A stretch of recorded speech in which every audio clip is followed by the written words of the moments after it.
Hey everyone, Settler's Lament back here again.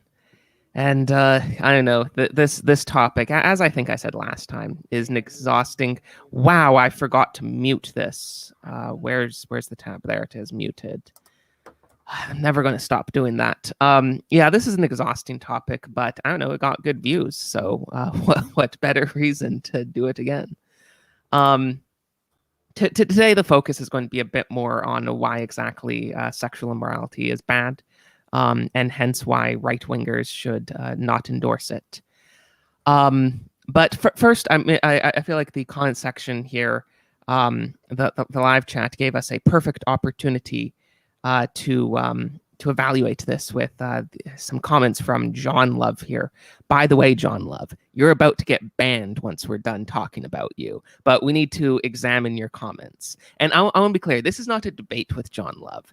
This is not like a conversation. This isn't a dialogue. This channel is a strict no platform for sin channel. So I will evaluate sin. We'll talk about sin.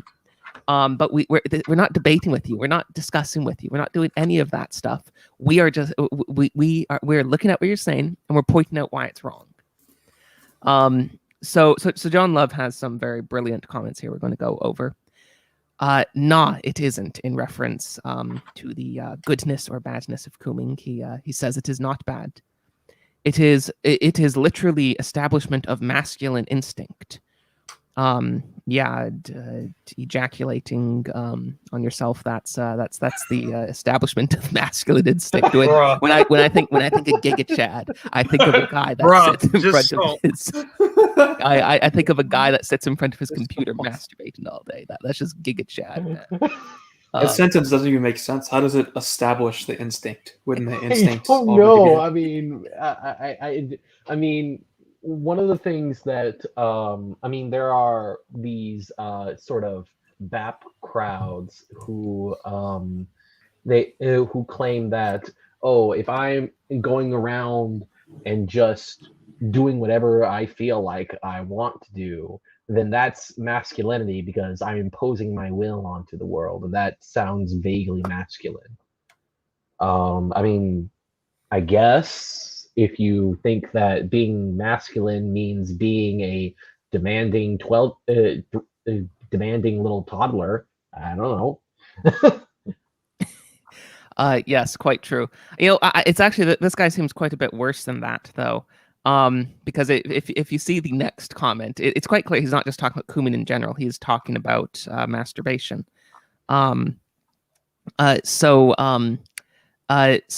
he is specifically saying that is what is based, or at least in my experience with the BAP crowd, as cringe as they are in many issues, they would at least say that masturbation is cringe, usually.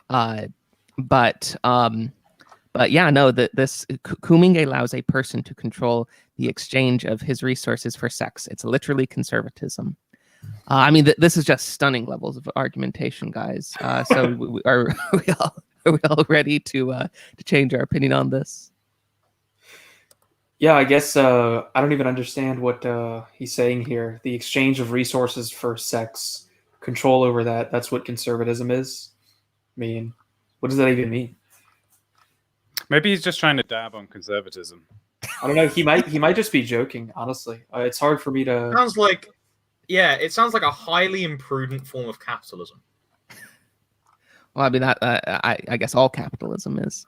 So John Love, I suppose I will give you perhaps 1 minute to repent for your sin here, and if you don't, you're getting banned. So you better hurry on with that. I sure hope this was a joke. Coomservatism. I mean that really does just sound like modern day conservatism, doesn't it? Oh gosh, my dog.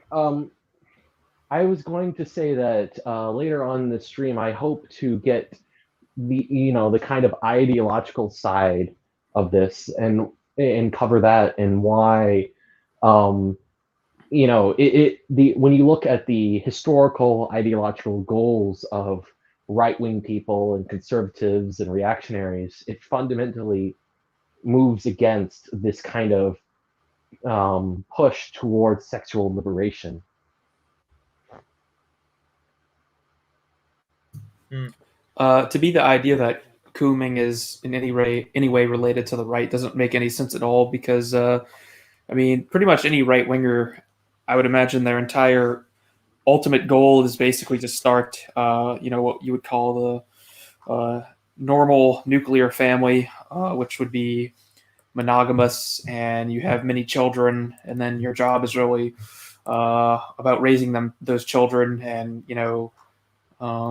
obviously you have to have sex to have children, but like this idea of just sort of cooming everywhere doesn't is actually, it seems counterproductive to that end to me, because I mean, I guess all that would happen is you would just sort of randomly stumble into getting someone pregnant if you're cooming in the style of not masturbating, and then how is that a good way to actually form a family? I mean, that kind of family is likely to break apart. So I mean, I guess if you're a polyamorous person in like the BAP sphere or something, and your idea is that you just want to like spread your seed as far as possible, but that's just like it just seems like a perverted form of male instinct. I wouldn't really call it masculinity, and it certainly doesn't tie into any of the goals you see among other right wingers. I mean, like there's lots of different types of right wingers. And they come from various different religious systems and that sort of thing. But in general, I find that serious right wingers all sort of, they tend to cohere around a couple of specific topics, and the idea of the family to me is one of those topics where you only see this one like weirdo cultist brand of rightists that just wants to spread their coom all over the place and leave a giant mess for us to clean up. Well, I feel like this comment here from Tactical Droid probably explains what this guy's mindset probably is pretty well. I think he is trying to argue that, you see, cooming is good because it means that we spend less money on actual women, basically the MGTOW thing. I think that sounds more or less like where this guy's probably coming from. Well, who are you spending money on instead? Probably pornographers, right? Well, yeah, I mean, I guess it's better that the pornography industry gets your money than women. I think that while it's all well and good to appeal to the very obvious consequences of this moral behavior, I think that there's a very strong case to be made that pursuing any kind of lust whatsoever, even regardless of consequences, of which there are many, is just directly detrimental to what the purpose of a human being actually is, which is to pursue God, right? And to pursue virtue. Or pursue virtue to the end of reaching God, right? It is a complete distraction from that. And really, although we're talking about Coomer-Right and groups like that, really, I would say that even amongst the society generally, even those people who you would consider sexually conservative, unquote, there is a profound lack of sexual morality, because really it extends a lot further than simply actions of the sixth commandment, right, that we have described here, perhaps in a little bit too much detail. And I think that there should be, I think that giving a hearing to the previous tradition that we had, not only through the scriptures but also through the theologians and the fathers, that built this society, built the West, regardless of how people may want to point to other people who came in during the Enlightenment. I think that needs to be covered as well, because it's far more extensive than just the typical actions that men are caught in nowadays, or at least the ones that they think they're caught in and that they think are bad, because it goes a lot further than that. Yeah, I mean that actually brings up a particular issue that I wanted to grill one of the panelists here on, and that would be you, Lambuda.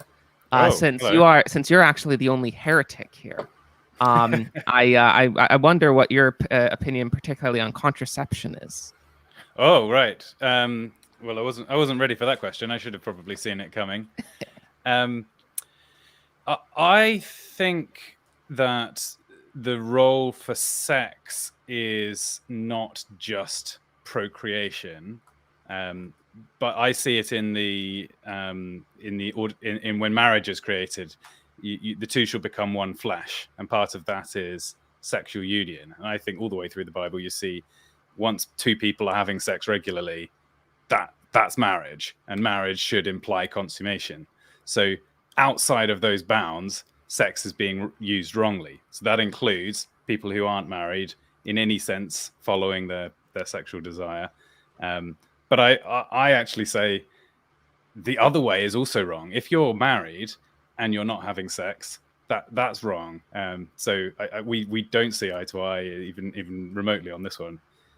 Well, I mean, that goes directly against what St. Paul says when he says that people who are married but don't engage in intercourse, they are better for it.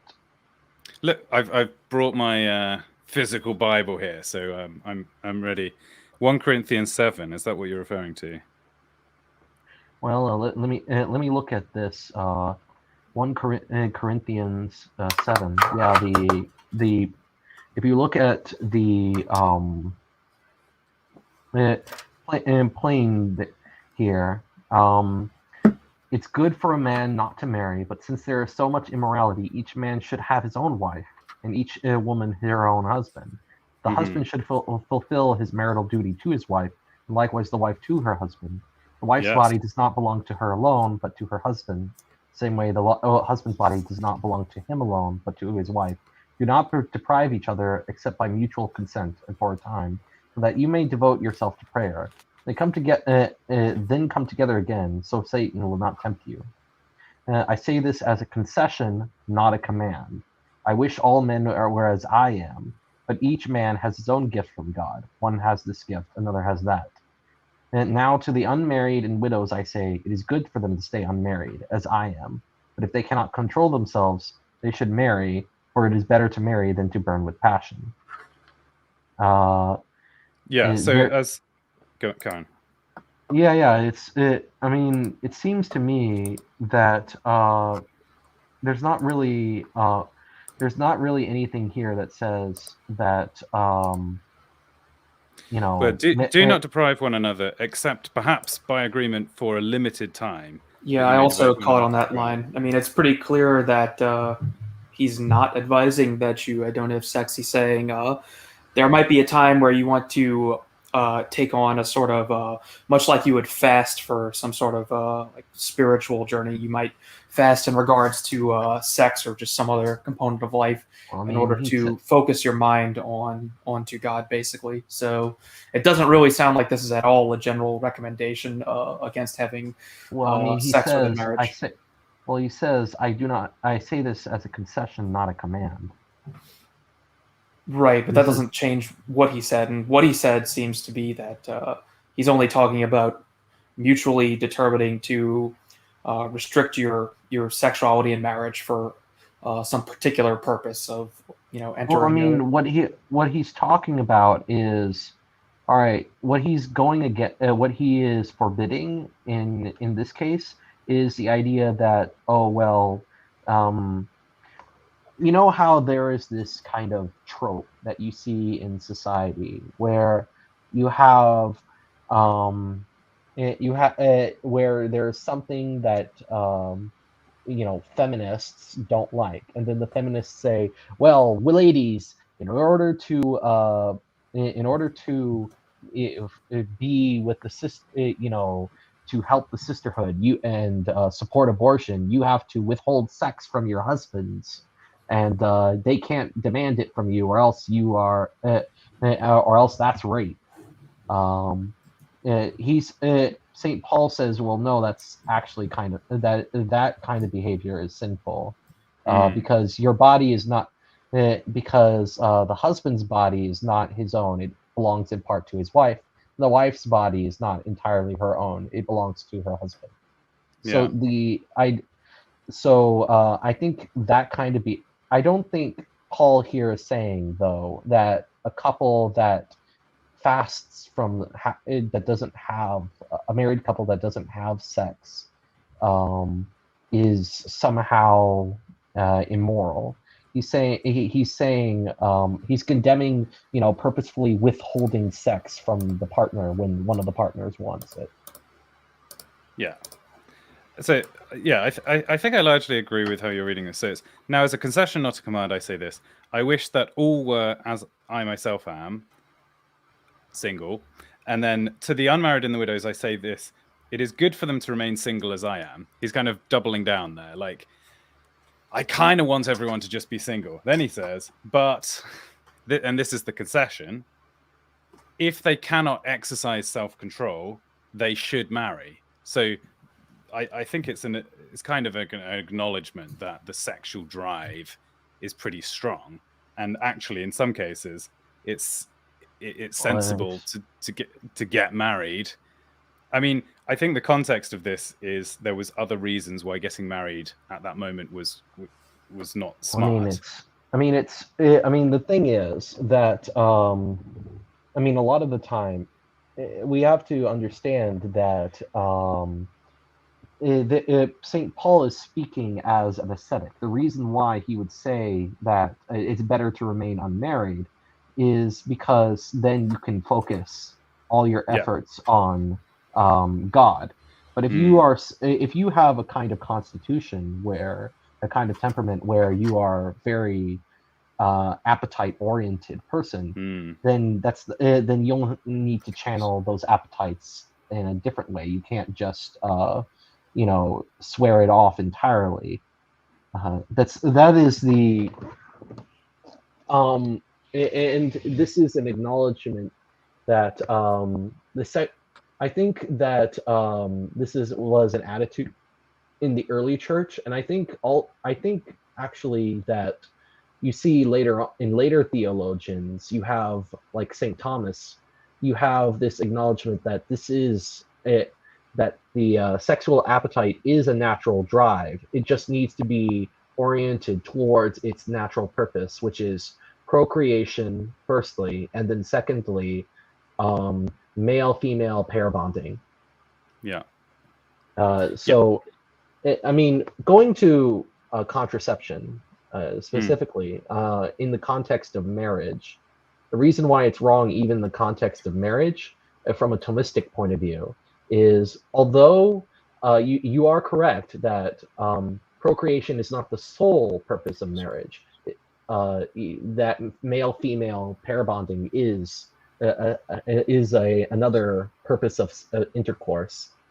It's still all intercourse is pointed towards both of those things, and so it must remain open to those things, those two ends, whenever you engage in it. And so if you were to ever act contrary to those ends, that is, if you were to use the power, the sexual faculty in a way that is contrary to its ends, and that's what contraception does, then that is immoral, even in the context of a marriage. Could you argue that young boys play fighting is exercising a masculine instinct which finds its ultimate fulfillment in the killing of adversaries to protect a family, and therefore to play fight with blunted swords is to go against the core end to which play fighting is aimed at? The kind of that's not really it. I don't think that's play has its end in entertainment and kind of releasing stress. It's not so perhaps contraception is play version of procreation. No, you're not allowed to. I mean, you're not allowed to do. You're not allowed to do evil. I mean, you're not allowed to do. I mean, do you think that it would be acceptable to, for instance, kill somebody as a form of play? I mean, you're just playing, man. You're not allowed to do something. I think more important distinction here is that killing isn't an elevated act. Killing isn't something that the scripture repeatedly tells us is like a sign of the covenant between God and men. Killing isn't. I don't think there's really any similarity between this. It's something that only exists out of necessity. if it exists at all in a good way. There's I was actually thinking- even more important by that, Where which sex is in itself good. you've fallen for Lambda's deftly delivered analogy, which can just be swatted aside because it's not. Now you're just arguing about his analogy, and you're not actually arguing the point. So I swatted it aside. I mean, I was probing this argument that Well, if something has if an act has an end, you must always keep open the possibility that that end it happens. It is very good rhetorical judo for it's- sure.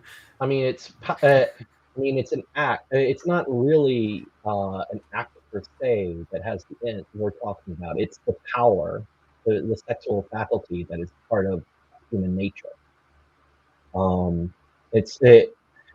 know the distinction is pretty clear, but I mean, what I was saying before about play, I guess my hyperbole was a bit much, but what I was going to get at is, well, while the end of play is good and playing is good, you're not supposed to do immoral things for the sake of a good end is prohibited by the natural law and by scripture. I believe St. Paul said it's himself in one part of Corinthians. Was it Romans? I think it was Romans. It was the idea that you should not do evil so that good may come out of it. Yeah. I think another analogy might be in order, and I'm going to use something quite disgusting to describe what I think contraception is. Contraception is like if you've got a bowl of soup and a spoon, and you use the spoon to dig out your bum first, and then you start eating the soup, right? There are a couple of reasons why contraception is bad. Yeah. Let me explain, right? So the first problem that I see with contraception is that by taking that action, you are essentially saying, no, I don't want to produce more images of God. I value my own pleasure over my own pleasure and, maybe some other ancillary thing. And, to the destruction of the two other ends of sex, which are, bonding and procreation, right? You're saying, no, I actually prefer to not produce images of God through this action which God has deigned by our nature to produce new images of God. That is the first result of contraception. The second one is that it leaves us open to lust, which the Catechism of the Catholic Church defines as a disordered appetite or the inordinate enjoyment of sexual pleasure. In other words, over other goods, right? Sexual pleasure is morally disordered when sought for itself, isolated for its procreative and unitive purposes. This is paragraph 2351 of the Catechism for those who are interested. And there are a number of psychological consequences that come from this behavior, which Liguori goes over, St. Alphonsus Liguori, the moral doctor of the church, goes over, relying to some extent on Aquinas, I believe, but also other moral theologians that were writing at the time, if you want me to go over. The psychological effects of lust are actually something that I wanted to go over in this stream, and it's very I very much appreciate the idea that you have this whole presentation thought out. I just have a handful of notes. I just come up with this on the spot. I just have the Kindle book open for Theologia Moralis, right? And I've already done a video on this on my channel as well. I'd like to say I'm glad that I didn't deliver the worst analogy on this stream. Oh, no, there can always be better. There can always be better. I want it to be graphic so it sticks in people's heads, right? So I don't know how you could be arguing in favor of wholesomeness and then want that image stuck in people's heads. You see, there is disgusting, but disgusting for a reason, right? I want to just emphasize how disgusting the action of contraception actually is. And it predisposes us towards a number of psychological consequences, if you'd like me to go through them, Sedler. Sure. Here. Okay, so he notes, I believe it's 8. Yeah, Father Chad Ripperger, who's done a lecture on YouTube, he adds a few more. But this is what Alphonsus comes from, and this is from a tradition that stretches back basically to year dot. Right? You have it in Gregory the Great, who's writing in the 6th century. You have it in Cassian, who's written in the 5th. Aquinas, who's writing in the 13th, and now Ligori, who's writing in the 18th. And he lists, first of all, blindness of the mind. When somebody is so addicted to this foulness, to quote Ligori, that, well, this is from the translation, of course, this foulness, that he will not think of heavenly things. Of course, because the power of the appetite is such that it's attracted to the object of, disordered pleasure, you're not going to be thinking much about heaven. The second one is haste, whereby somebody acts from the same cause without counsel. It causes people to act too quickly. Inconsideration, when someone in a mode fails in a duty. Acting inconsiderately, which detracts from his state of person. And the fourth one is inconstancy, when somebody soon falls away from pious propositions by the same effect of desires. So basically, it's really hard for you to actually, commit to things, right? Where have we seen this nowadays? The fifth is the love of self, or pride. For such a man, on account of desires, directs his actions towards his own end, not to God, as we have already kind of stated. Where do we see this again? Number 6, hatred of God. For a wanton man usually shudders at divine things, nay, more at God himself, as the avenger of sins. Number 7, affected for the present age. For love of carnal desire so affects the soul that he would even be prepared forthwith to renounce eternal beatitude if he would always be permitted to enjoy the present. And number 8, this is the final one from Liguri, but I'm going to add another one at the end. Horror of the coming age. When one immersed in desires will fear death in a disordered way, and refusing to think about it, is zealous to propagate his life by illicit means. All these people who engage in this morality, particularly if they believe in such a thing as heaven and hell, they know, if they are of the Catholic tradition or of any really Christian tradition, I think with maybe some liberal exceptions, right? They know that what they are doing warrants hell, right? You can go and look at this in St. Paul. You can look at this. I mean, I can't remember if it's explicitly stated in the Old Testament. I think it is. But I mean, you just look at what happens to Sodom and Gomorrah and what Ezekiel says regarding Judah and Jerusalem immediately before their destruction, right? And the final one I want to add that Father Ripperger adds is that it actually predisposes you to eat more. And this is because the desire for sex, the appetite that drives sex is also linked to the same appetite that we have for food, right? So if you can't, control yourself in these manners, right? How can you control yourself when it comes to food? And as I said, it's also linked on the same, appetite. So I don't know if people have noticed as the West has got less chaste, people have gotten fatter. This is probably this is a part of the reason, according to Ripperger. Right. So yeah, there's that. I would like to add a couple of things to what Elliot said, because what he said was very, very good. I'd like to add a couple other things. So when you take all of those behaviors put together, what you have is somebody who doesn't really think through things morally, and he doesn't really think things through in general. I mean, the idea in our culture, there's this trope of, love makes you dumb. The idea that, you can put a pretty woman in front of somebody, in front of a man, and that distracts them from good things. I mean, people know that this occurs, but this is just a general part of lust. As for the hatred of God, well, there was a great Catholic author by the name of Mary Eberstadt who wrote in some of her books.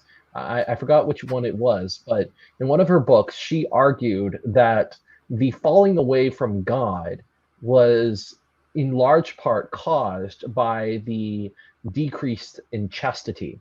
Because what happened was, once you have a bunch of people who are inclined towards these sort of foul acts, as Liguri put it, what ends up happening is they start to hate whoever is preventing them from accomplishing those acts, because they get such intense pleasure out of those acts.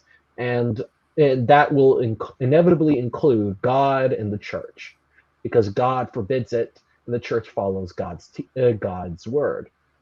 And so what you have is this great apostatizing, this mass apostasy from the church that caused by all these people saying, I don't want to I don't want to follow your silly rules, your silly religious rules. I'm going to just do whatever I want. And you see the end result of this in the kind of sexual revolutionaries. You have these people who they feel that any kind of normative standards placed onto them is some kind of evil, and they become what Ed Fazer calls this kind of mashup of Hugh Hefner and Mao Zedong, or perhaps a bizarro world Cotton Mather.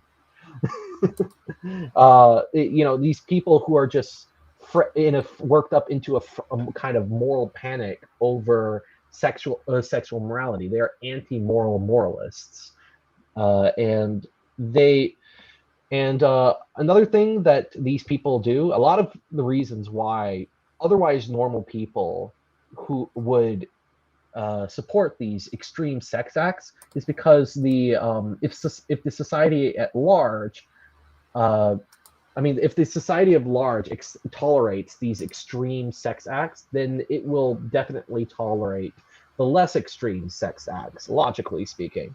If homosexuality is acceptable, then nobody's going to care about adultery, for instance. And that's why a lot of people who otherwise wouldn't have these attractions would defend those attractions.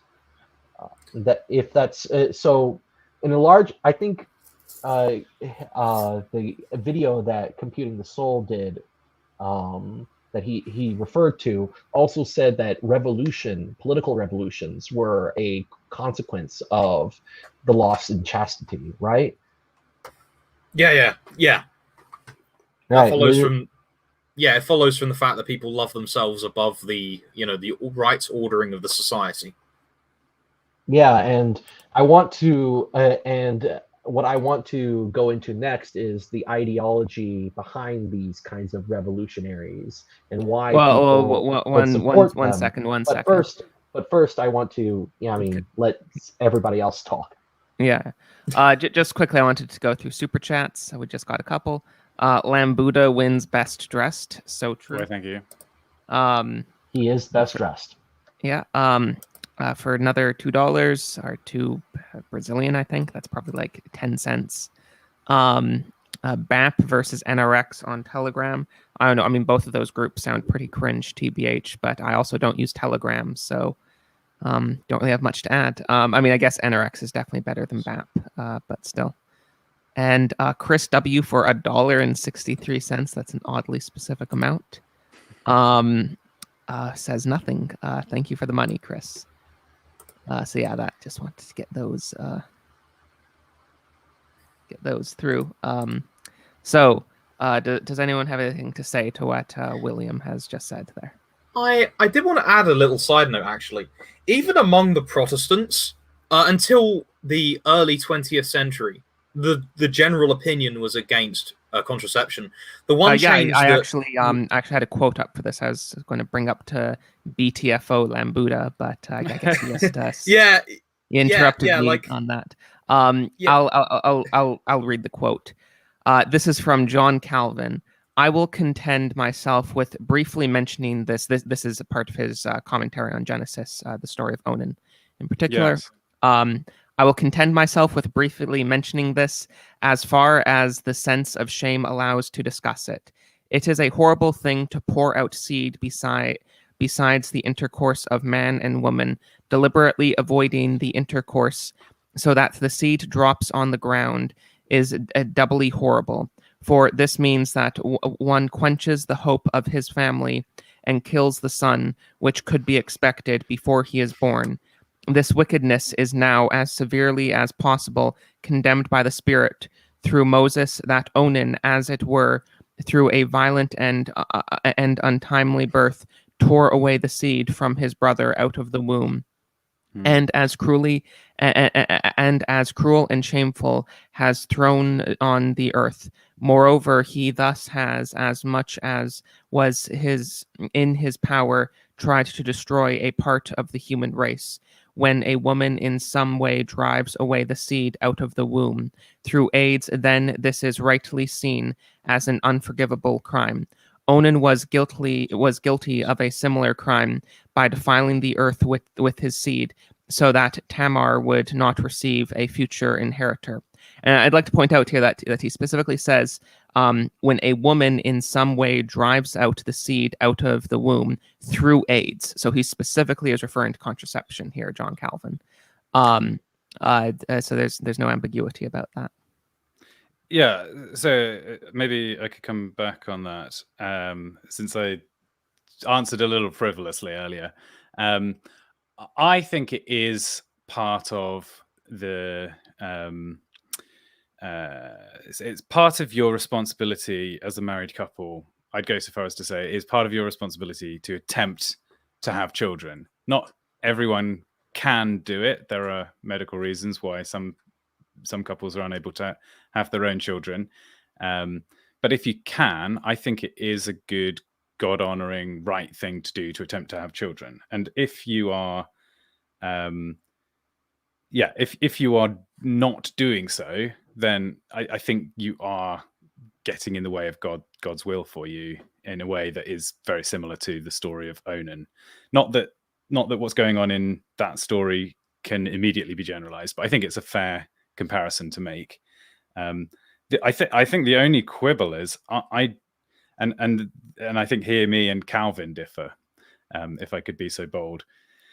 I don't think that the issue in that story, and I commend his delicacy in discussing it. I think that we do need to be careful how we talk about these things for propriety's sake.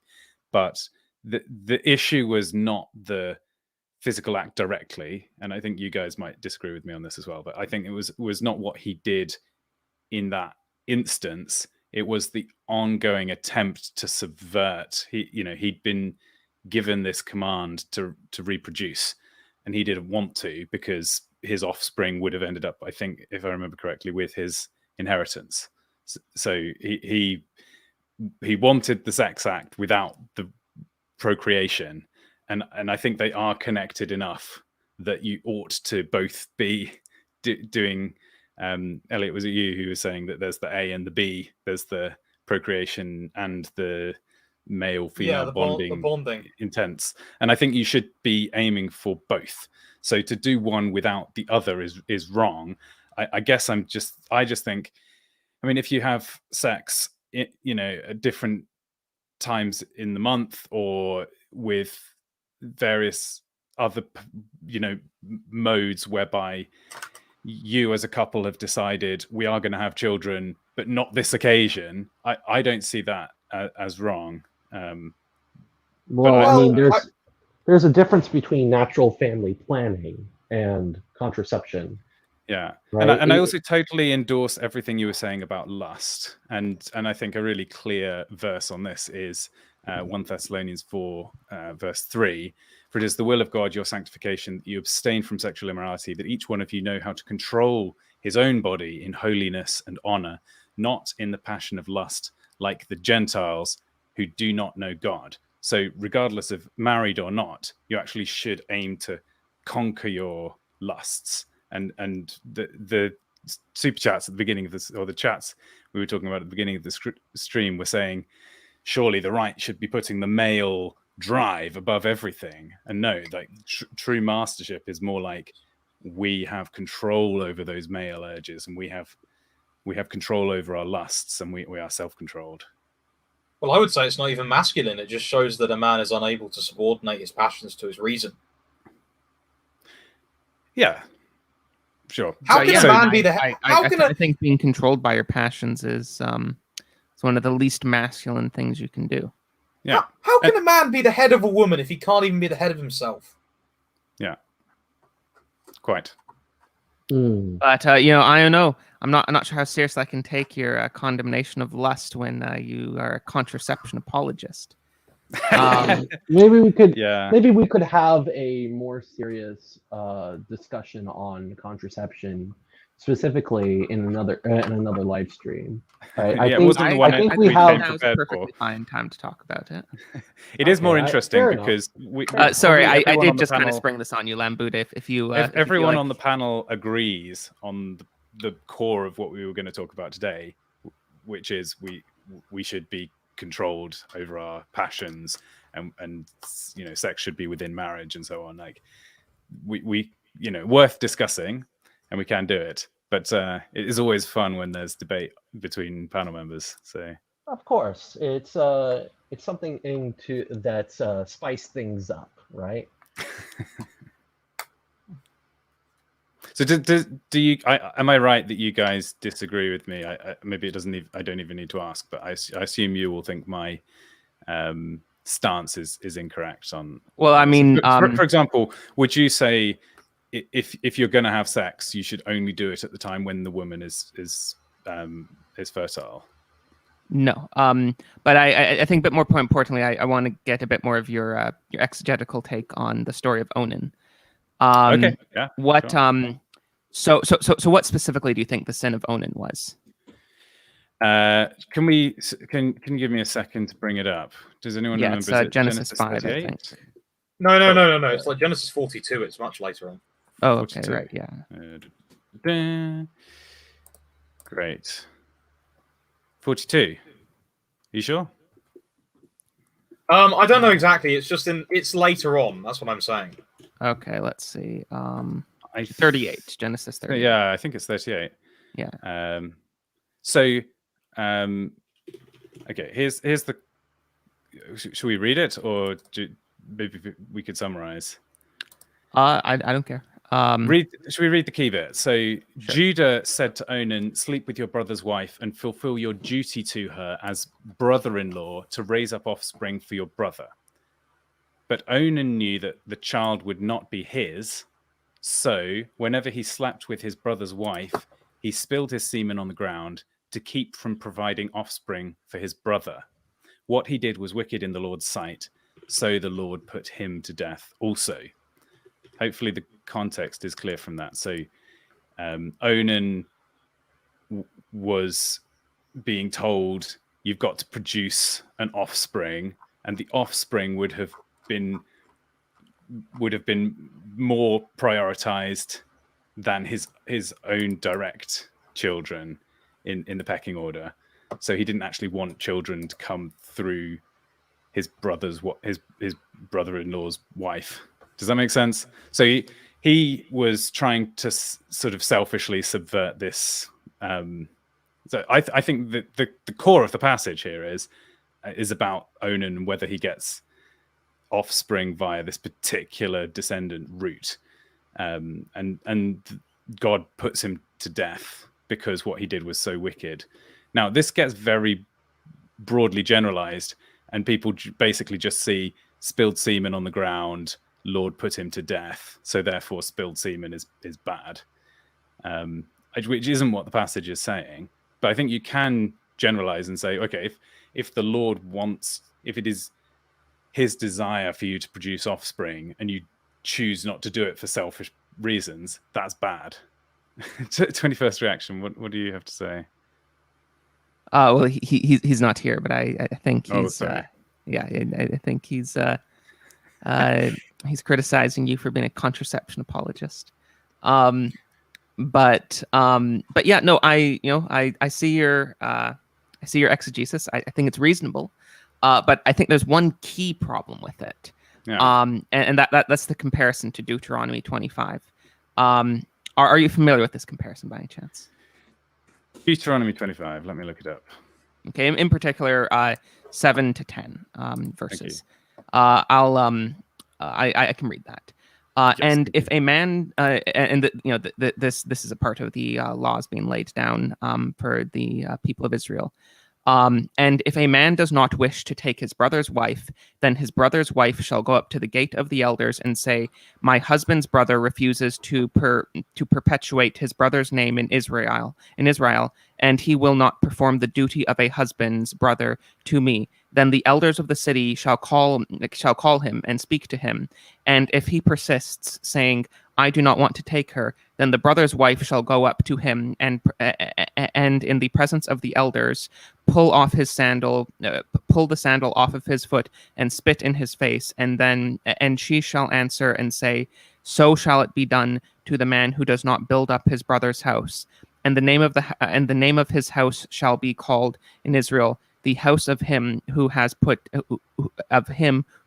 his sandal pulled off. So here in Deuteronomy 25, the punishment for refusing to carry out this duty from Genesis 38 is being insulted, where in Genesis 38 the punishment is death. So even though it's the same, according to this exegesis, it's the same issue that's coming up. Refusing to carry on your brother's line. This has a relatively mild punishment, where Genesis 38 has the punishment of death. And not only that, I think there's a far greater moral responsibility that's laid on the people after Deuteronomy 25, because they know the law of Israel, and they're directly disobeying that law. Where though Onan is disobeying the commandments of his father, he is not disobeying a codified set of laws given by God yet at this point. I would also add. Yeah. Oh no, go ahead.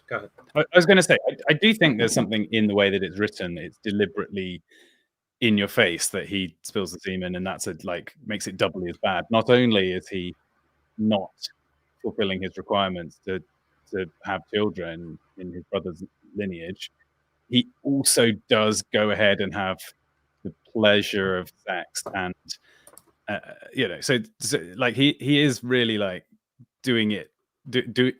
He's doing something very dishonorable in refusing to have his brother's children.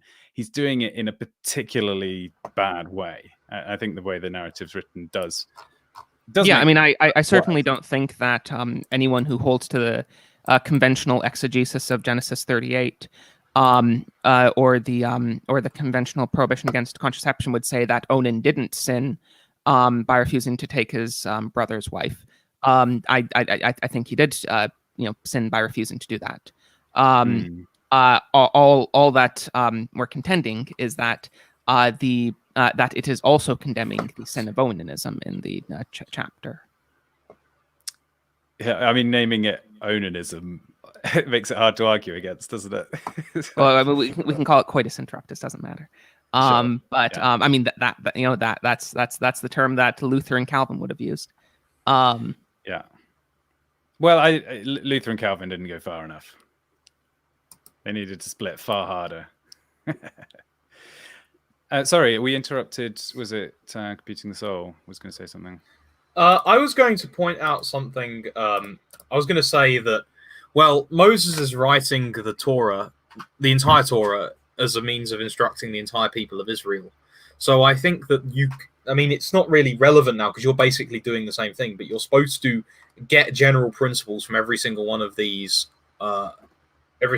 stories. So you could, the mere fact that it's called Onanism, right, should tell us that there is a traditional interpretation there that, indicates what the scripture means. Well, and we're not our own. Yeah, if you think tradition is infallible. Well, doesn't. The thing is that doesn't is it St. Paul that says that we should hold not only to the sacred scriptures but also to the traditions that are handed down by the apostles that aren't written down but that are not spoken? Yes, that is from First Thessalonians, isn't it? It's First Thessalonians, isn't it? It's like chapter 2 or something. Yes. Yeah, but no, I think that's a bit besides the point. The question of tradition in this case, at least, I don't think it has. I don't think you have to adopt the Catholic view of sacred tradition to think that contraception. Not by any means. Yeah, I'm not suggesting like the Catholic view of sacred tradition. I'm just saying like more of a reformed, a classically reformed view of the tradition, where you would consult the fathers for exegesis on the scriptures, right? Yeah. All I'm saying, I think Elliot is saying, is that if you have like, you know, the vast majority of Christians, from, you know, Catholics, Protestants, Eastern Orthodox, all agreeing on what the Synod of Onan was, including almost all of the magisterial reformers, and you put that up against your own exegesis of Genesis 38, that's not saying that the tradition's infallible. That's just saying, like, you know, which has more authority here. I mean, not only that, it's not like only that, the vast majority of authorities we deal with are non-infallible authorities. Like your boss at work, like, he has authority over you and he has rightful authority over you, but it's almost never infallible authority unless he's explaining math equations to you. Maybe he might have some infallible authority on what 2 + 2 equals. But other than that, the authority your boss has over you is not infallible authority. But it seems when we come to religion, and this is even a thing among Catholics, where Catholics often have the very wrong understanding that all you need to obey is infallible commandments from the church, which is not true. You sometimes have to obey non-infallible commandments. But again, even just outside of Catholics, in religion generally, there seems to be a feeling that it's either infallible or bust. I can ignore it completely. You know, all I'm saying is that there should perhaps be a presumption towards tradition, unless you have really strong evidence against it. And I really don't think you've presented really strong evidence against it in this case, at least. well, I mean, I'd also add on. Can I add something quickly? okay, yeah. sure. What I would also say is that, from what I recall, the first serious instance of contraception being supported within Protestantism, and like this is where it consequently spread from, was the 1928 Lambeth. I think it was the 1928 Lambeth Conference that the Anglicans had. I think I might be wrong. There was probably people before that, right? But you have this tradition that goes that, well, this view of contraception being licit in some circumstances, coming into Protestantism beginning in the end of the 1920s, and you see some people. You probably know more about the settler, and correct me if I'm wrong. I believe there are like a vanishing minority of people who teach it in the Eastern Orthodox tradition, right? Now, well, actually, I mean, today, Eastern Orthodox and contraception is actually a topic I know a lot about. I've been planning on doing a video on it. Basically today, both on the Russian and Greek side of the Eastern Orthodox Church, being pro-contraception is the dominant view. But yes, really? historically they would have always condemned it. As one of the people in chat actually pointed out, Metropolitan Callistos Ware highlights this very usefully in his book. I can't remember if it's The Orthodox Church or The Orthodox Way. His books have very similar names, which makes this difficult. But basically, in the original version of the book, whether it was The Orthodox Way or The Orthodox Church, I think it's The Orthodox Church. He said, and it was originally published in the 1960s. It said his original copy of the book said the Orthodox Church condemns contraception with no further explanation or any possibility of any wiggle room. And then in the 80s, in an updated version of that book, he said most Eastern Orthodox theologians and priests are against contraception, but today there's a minority that think it's okay in some circumstances. And then a decade later, in the 90s, he had an updated copy, another updated copy that said today most Eastern Orthodox theologians and priests think that contraception is okay as long as it's within limited circumstances. So it's just right there in the 3 copies of his book. You show explicitly how just in the 60s they were pretty much all against it, and today they're pretty much all for it. And then, you know, there's all sorts of wailing you'll get from EOs on this, on how actually secretly the Eastern Orthodox Church always supported contraception, or how actually secretly the Eastern Orthodox Church still is opposed to it, even though all the public statements that have been made on it over the past couple of decades are pro-contraception. But it's all just cope. Well, okay, so based on this argument, we would have to assume, let's assume that Lambda's right. We'd have to assume that for the first 1,000, just under 1,900 years of the church was in error. And I mean the invisible church here. I don't mean the Catholic Church. I don't mean like some visible church. I'm talking about a Protestant assumed invisible church that existed in whatever means, right? We would have to assume that for 1,900 years, effectively the entire church, with very few exceptions to my knowledge, was in error over a grave moral issue, which would make you wonder, well, what else is the church in error about? In terms of grave moral issues, have they chose the right books of the scriptures? Is the canon right? Is the invisible church indefectible? I think the word is. Well, how do we know that there aren't? That some of Paul's writings should be there. We can, if we're talking about something as important as a grave issue of moral importance, which is what we're talking about here, then why not challenge every other moral presupposition that we have? Why not challenge those of like faith as well? I don't know how you view it, Lambda, but we as Catholics, we would take faith and morals to be of the highest importance, and we're talking about a grave issue here. Why not also question articles of faith that have been held by the this invisible, the invisible church since the establishment of the Church at Pentecost? If we take a Protestant ecclesiological view, where do we stop? Yeah, I mean, you're kind of putting your finger on the nub of the different. It's a very deep split in thinking between Catholic and Protestant positions on many topics, right? The question of the question of whether it's possible for the authoritative Christian voice in the world to be pronouncing something wrongly.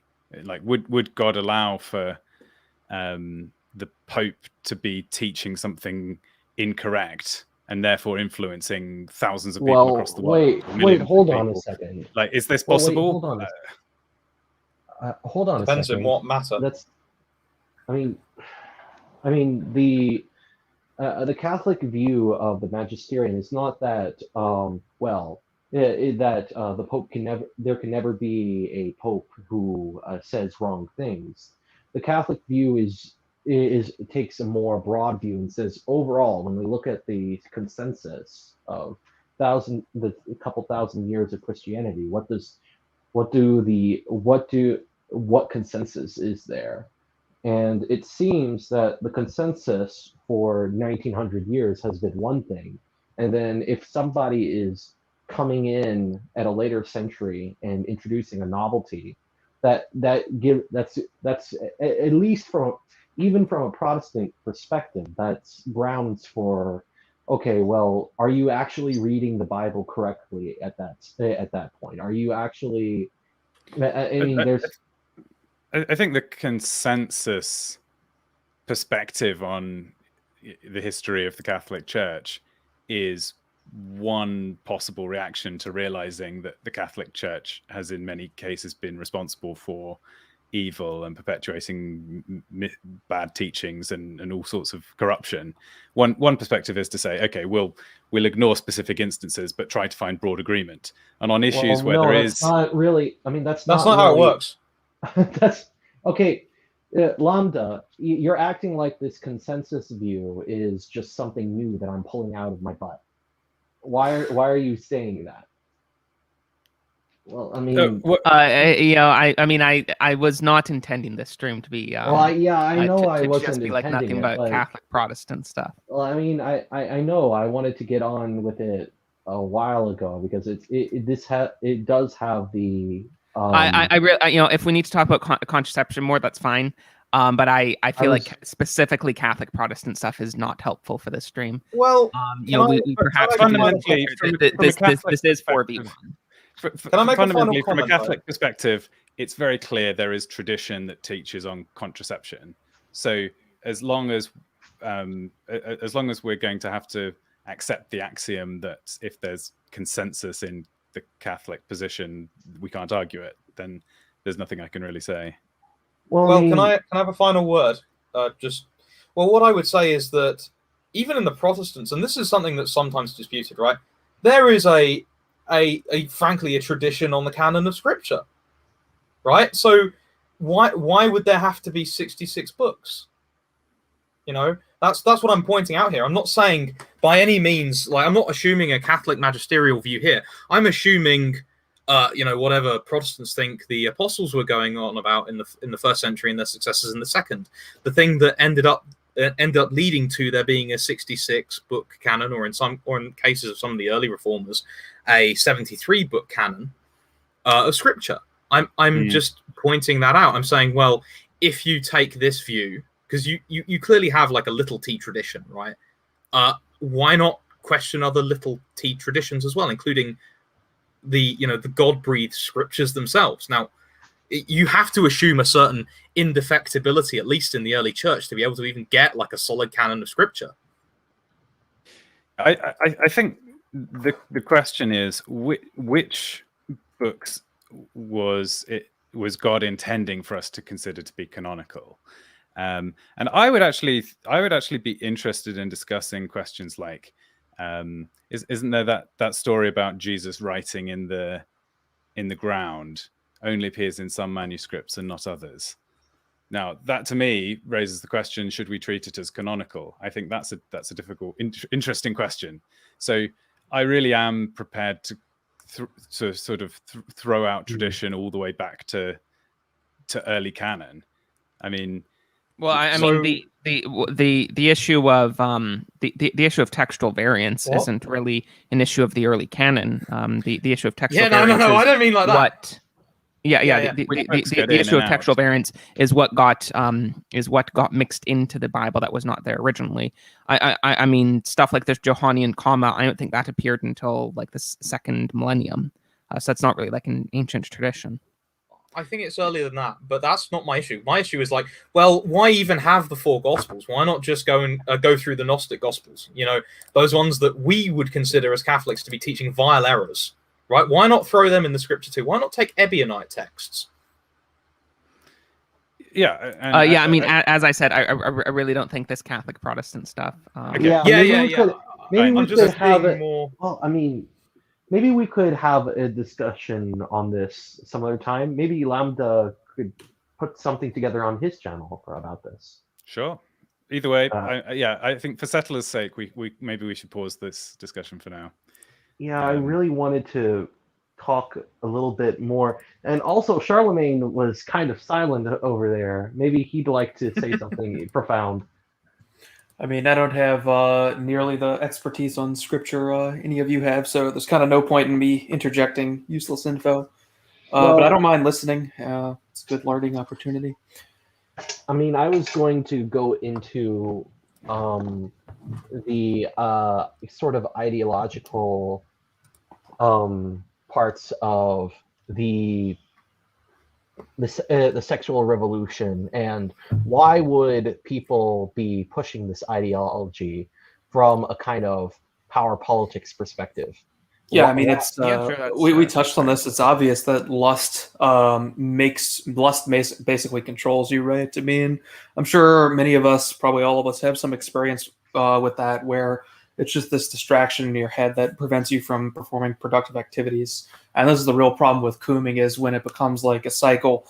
It basically it just muddles the mind. It ruins your focus and really prevents you from engaging in long-term productive activities without this distraction. If you're going to be cooming no pornography, like it's this, especially with the way the internet is ever present in our lives, it's this constant potential distraction. A lot of, in a very similar way that Twitter is, you can very easily spend just way too much time just infinitely scrolling on Twitter, and all of this stuff is a weapon against us to prevent us from actually constructing the types of independent pieces of infrastructure that we would actually need to live moral lives. It just keeps you plugged into the system. You can be plugged in through pornography. You can be plugged in through Twitter. You can be plugged in through a number of ways. So that's my view on why the sexual perversions are pushed, is because it's a very easy form of control that just taps into the natural tendencies of humans, especially males, who are obviously the more dangerous type of person to any regime that wants to continue itself. You have to suppress the male tendency to overthrow any regime that it doesn't find suitable.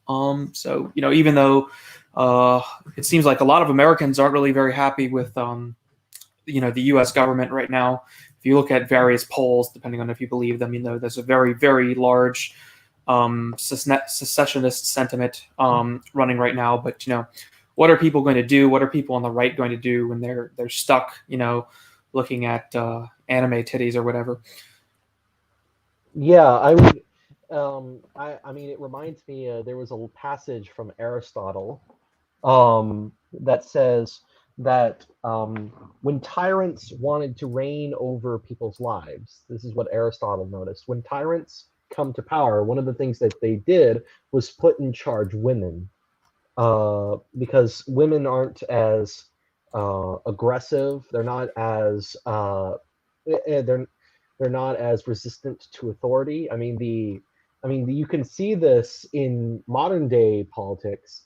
Do you remember all the women online who were swooning over Governor Cuomo's draconian COVID lockdowns?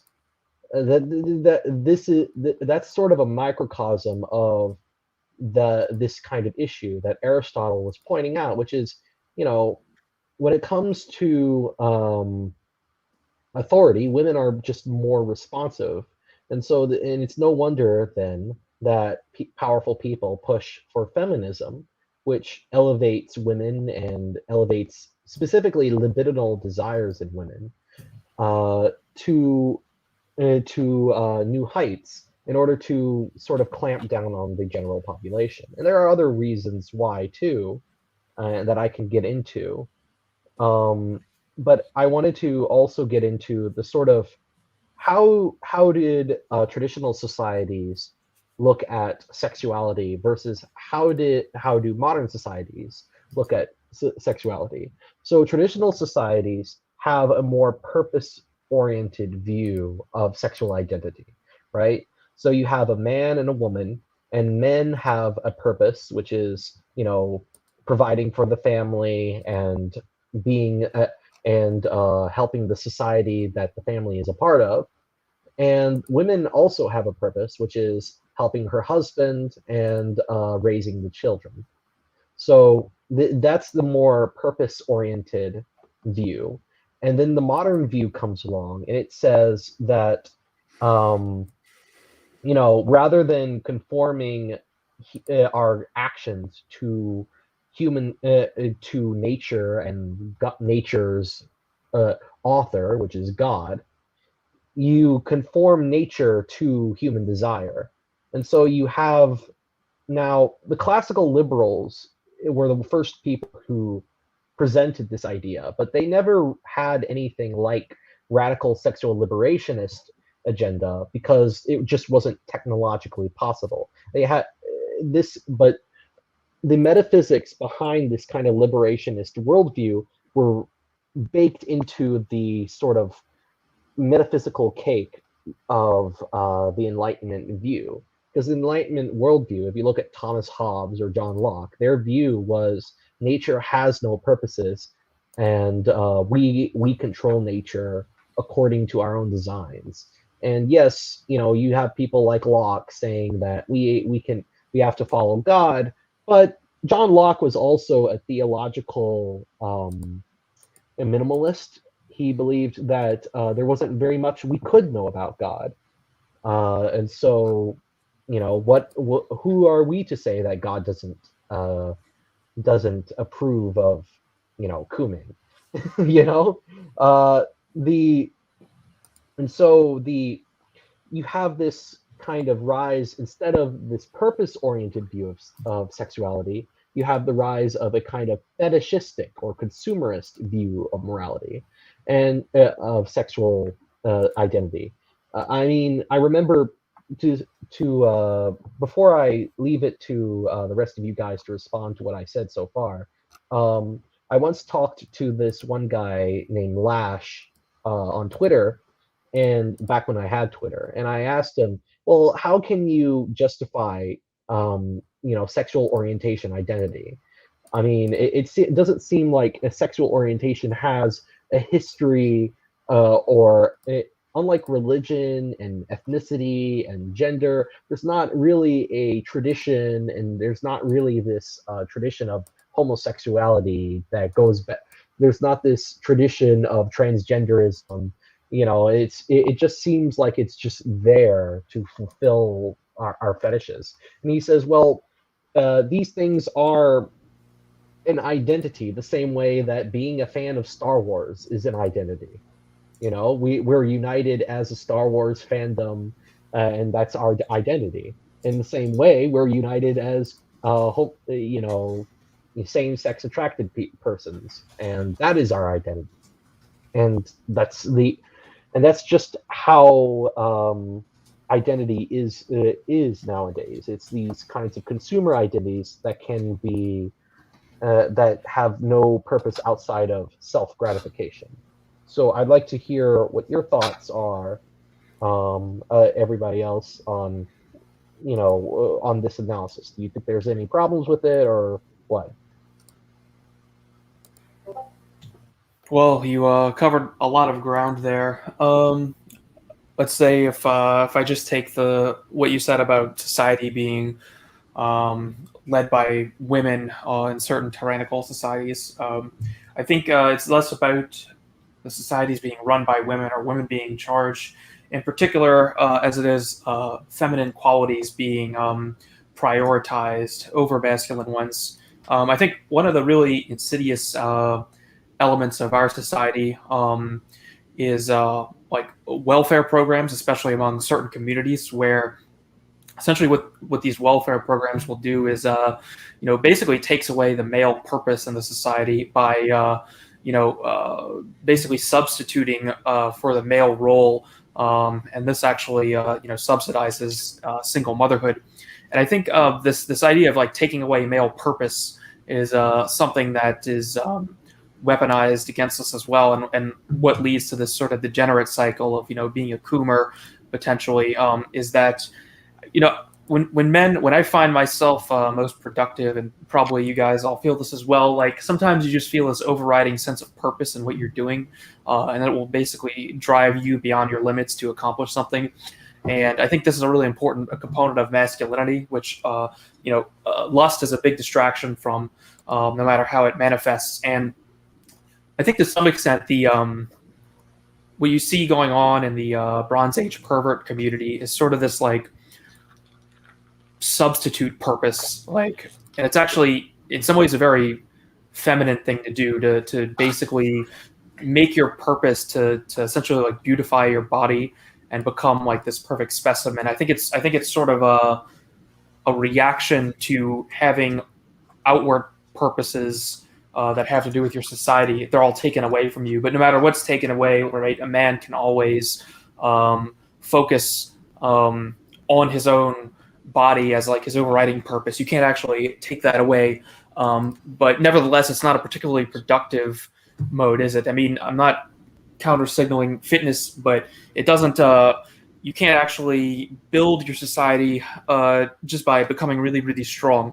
And I think also the propensity for certain types to want to go out and coom, especially if you become really, really fit, you can do this, and you can go get women, and you can sort of adopt this purpose that's been given to us. I mean, Turnip has talked about this on his streams, where like basically you're sort of judged over whether or not you're a virgin, right? Like there's kind of this default purpose, or there's kind of this default value where your worth is sort of valued based on whether or not you can get women. So obviously bodybuilding facilitates this as well. So I think that is part of the problem with this version of cooming, that on a sort of surface level appears like it's coming from a positive place, because like you're fundamentally focusing on your physique and being very healthy. But if you use that to engage in unhealthy behavior, then you're actually just subverting this purpose you're defining for yourself. So that's just my thoughts on the feminine direction of society and the feminine nature of actually the bodybuilding culture to some extent. Yeah, I think it was a really useful distinction last week between people who are celibate by choice.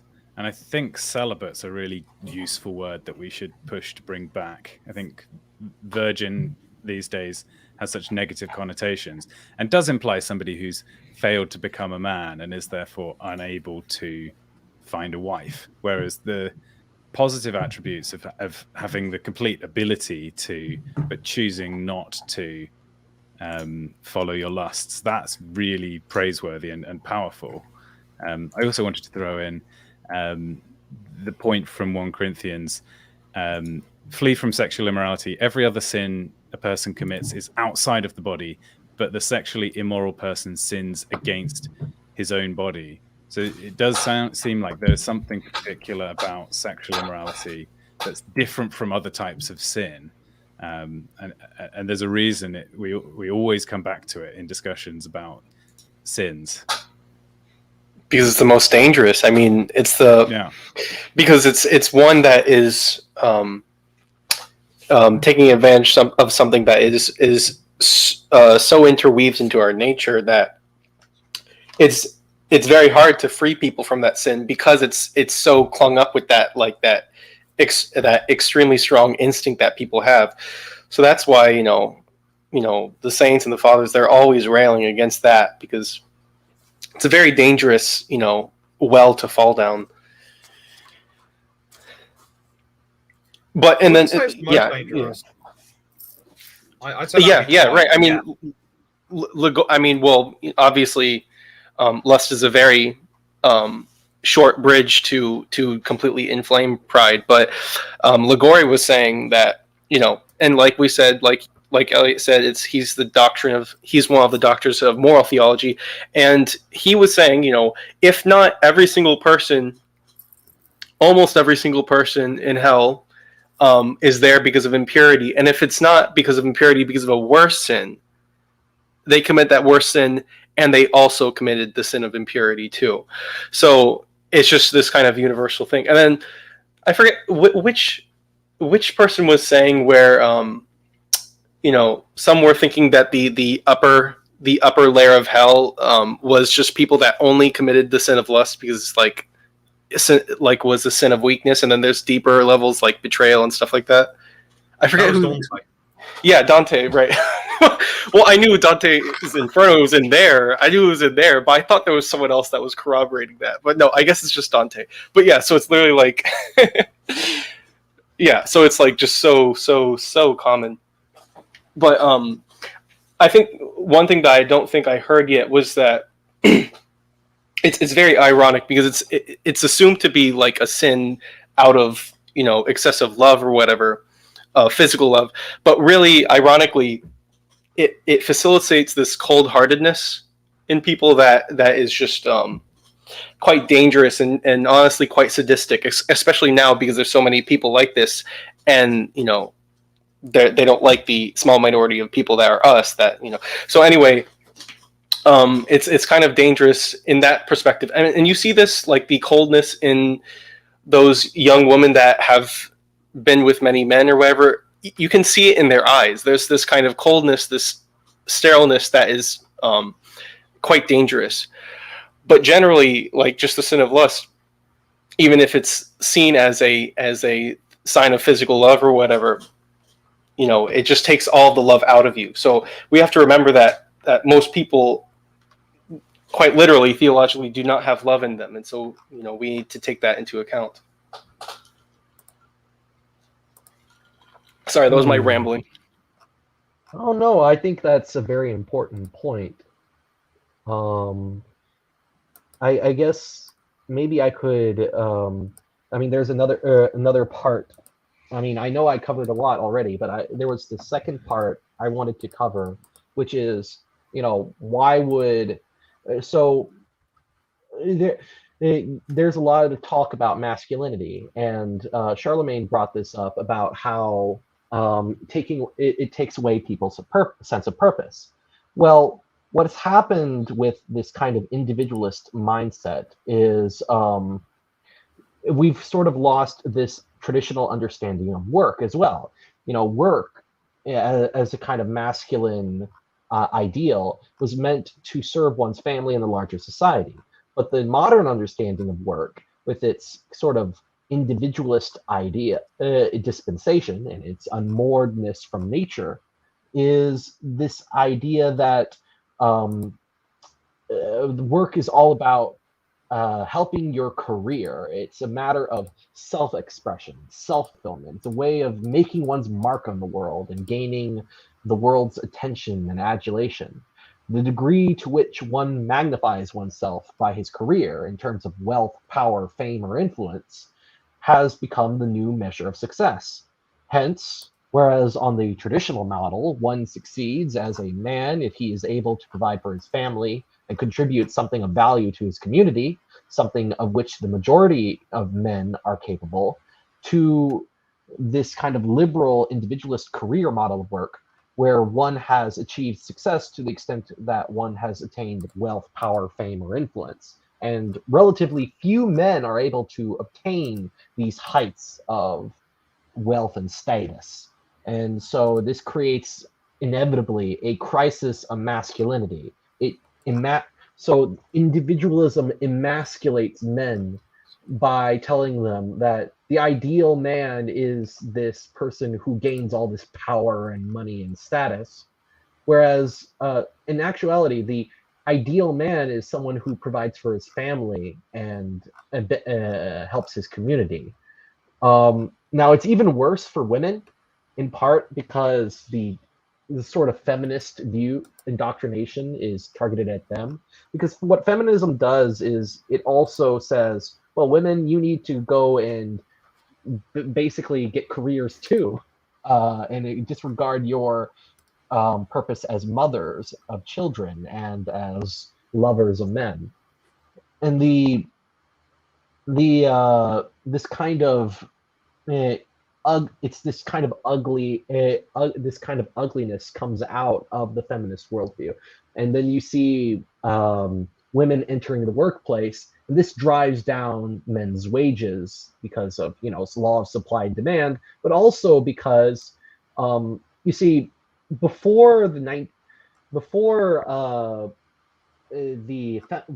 second wave feminism, there was this idea of the family wage that employers at the behest of FDR and some of the Catholics that advised FDR, they had this idea of the family wage, and where you would pay fathers more for their work because you knew that they were providing for their family.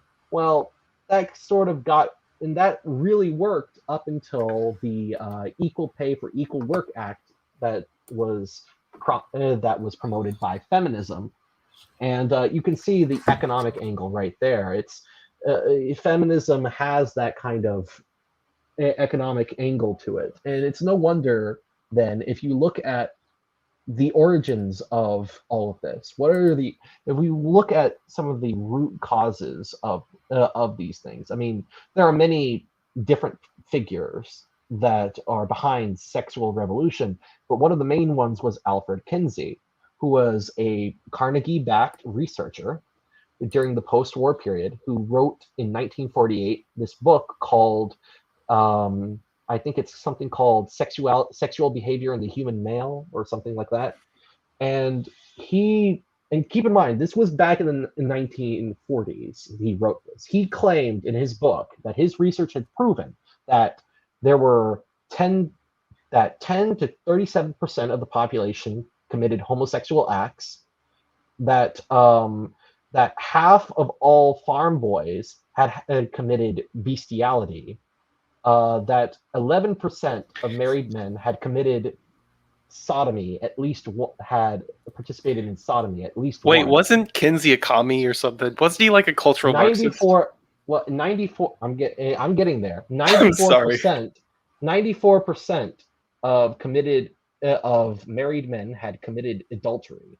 94%, and that most pernicious of all, that children were sexual from an early age. He actually, I mean, this is kind of, there's no way to say this without breaking propriety. So I'm just going to say it outright. He had his researchers molest infants in the crib, and then they recorded if the infant screamed or cried, that was considered a sexual reaction. Yeah, and this is all recorded in Table 34 of his book. And I mean, these people should have gone to jail, but instead, their papers were cited in hundreds of court legal cases, including Roe v. Wade and Lawrence v. Texas. He got front page Time magazine. I mean, his acolytes now are in charge of promulgating sexual education in they were able to get sexual orientation, identity, and gender identity into the list of protected classes in the UN international law. I mean, the influence of this guy is just everywhere, all from his. But the thing is, everything he wrote was just pseudoscience. The guy took non-representative samples of the population. There was no, he mostly took his samples from, his numbers come from gay bars and prisoners, and he didn't do follow-ups on this, on these longitudinal studies. But because it's science, and we always have to follow the science, he was being against his sexual revolutionary agenda was the same as being against evolution in being taught in schools. And it had that kind of attitude. And this is, and all of the effects the fruits of his research can be seen all throughout our society. I mean, Alfred Kinsey is America's version of Lysenko. He's basically a paid ideologue who masqueraded as a scientist and did quote unquote research to prove the individualist ideology that our country is just under. Sorry about that rant. I know I've covered a lot. I'd like to hear what your thoughts are, because I've just went through all my notes. Is my audio better? Sorry about that. No, it sounds fine now. Yeah, I just had to change the settings. I mean, based off of what William was saying, yes, it was completely astroturfed, clearly, and you can see, these pseudoscience kind of, like when they start saying garbage like this, like Alfred Kinsey, like what's that lady that made the Whiteness book or whatever? She was going on mainstream media. I mean, D'Angelo, Robin D'Angelo. These kinds of people. I mean, she doesn't sound white. I'm pretty sure she's Italian. She's yeah. The meds apologize for that one. I don't know why that guy. It's funny.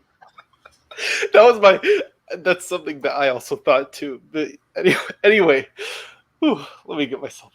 Anyway, yeah. So in these professions, in these fields of study where they start saying garbage, I mean, that's how you kind of know that it's the plumbing of power is flowing backwards into their profession, and they just start saying this crazy stuff. So it's like, it doesn't matter what they say. What matters is that the powerful institutions like the media, like Rockefellers, like, just the state itself, start adopting and taking on what they say, because what they say, fits a powerful agenda. And obviously, everybody knows, like, libido dominandi, like, it's very clear that it's a much easier vector for political control than most other addictions. And just going off of what he's saying, we're seeing a political shift here, where obviously the left and just the mainstream and everything, they just feed off of good addictions that create a good power feedback loop, economically bribing their supporters, filling them with pride. And then this new trick of libido dominandi, you can see how the left was like, we cared about the working class so much, we care about them so much. And then obviously they discard them once it doesn't really fit into their coalition of power anymore. And so post 1970s, essentially, it's like they mattered way less and less, and now they're Trumpsters, right? And obviously, the same thing could possibly happen on the racial groups that they've idolized and everything for the same reason.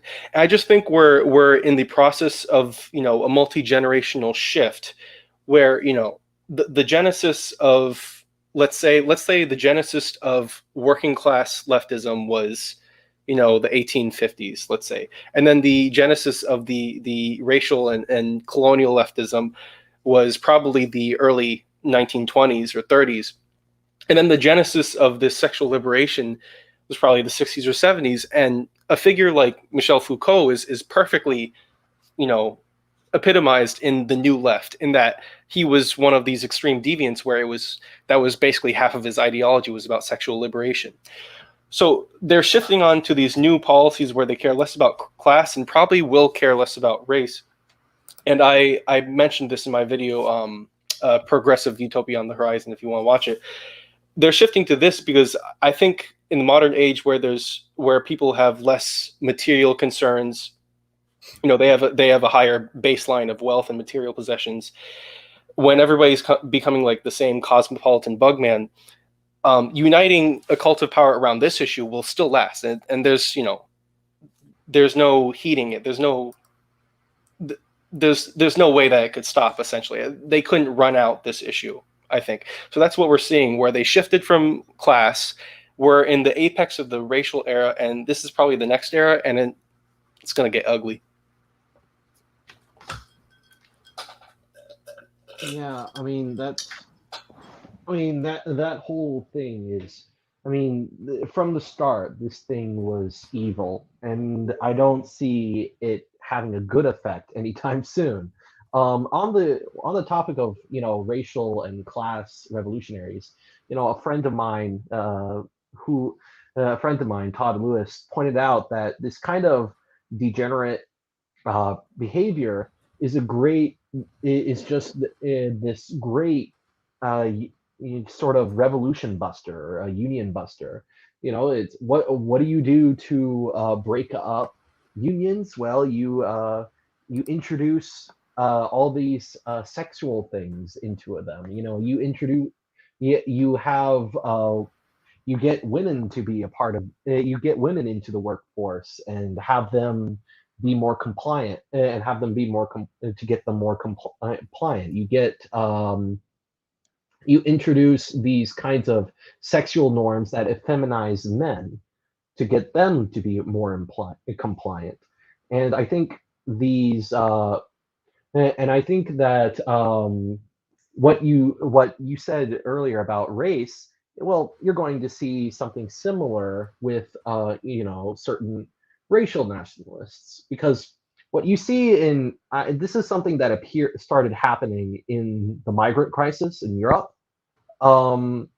Once the migrants reached a certain critical mass, they started breaking away from the left and forming their own political parties, and that were explicitly ethnic, and and the left couldn't really do anything about that because their message was, oh well, society's racist. We got to cater to these outsiders, these foreigners, and then the foreigners say, well, I think we have better luck outside of we're going to still partner with you when it's convenient for us, but we want our own organization where we're in the driver's seat.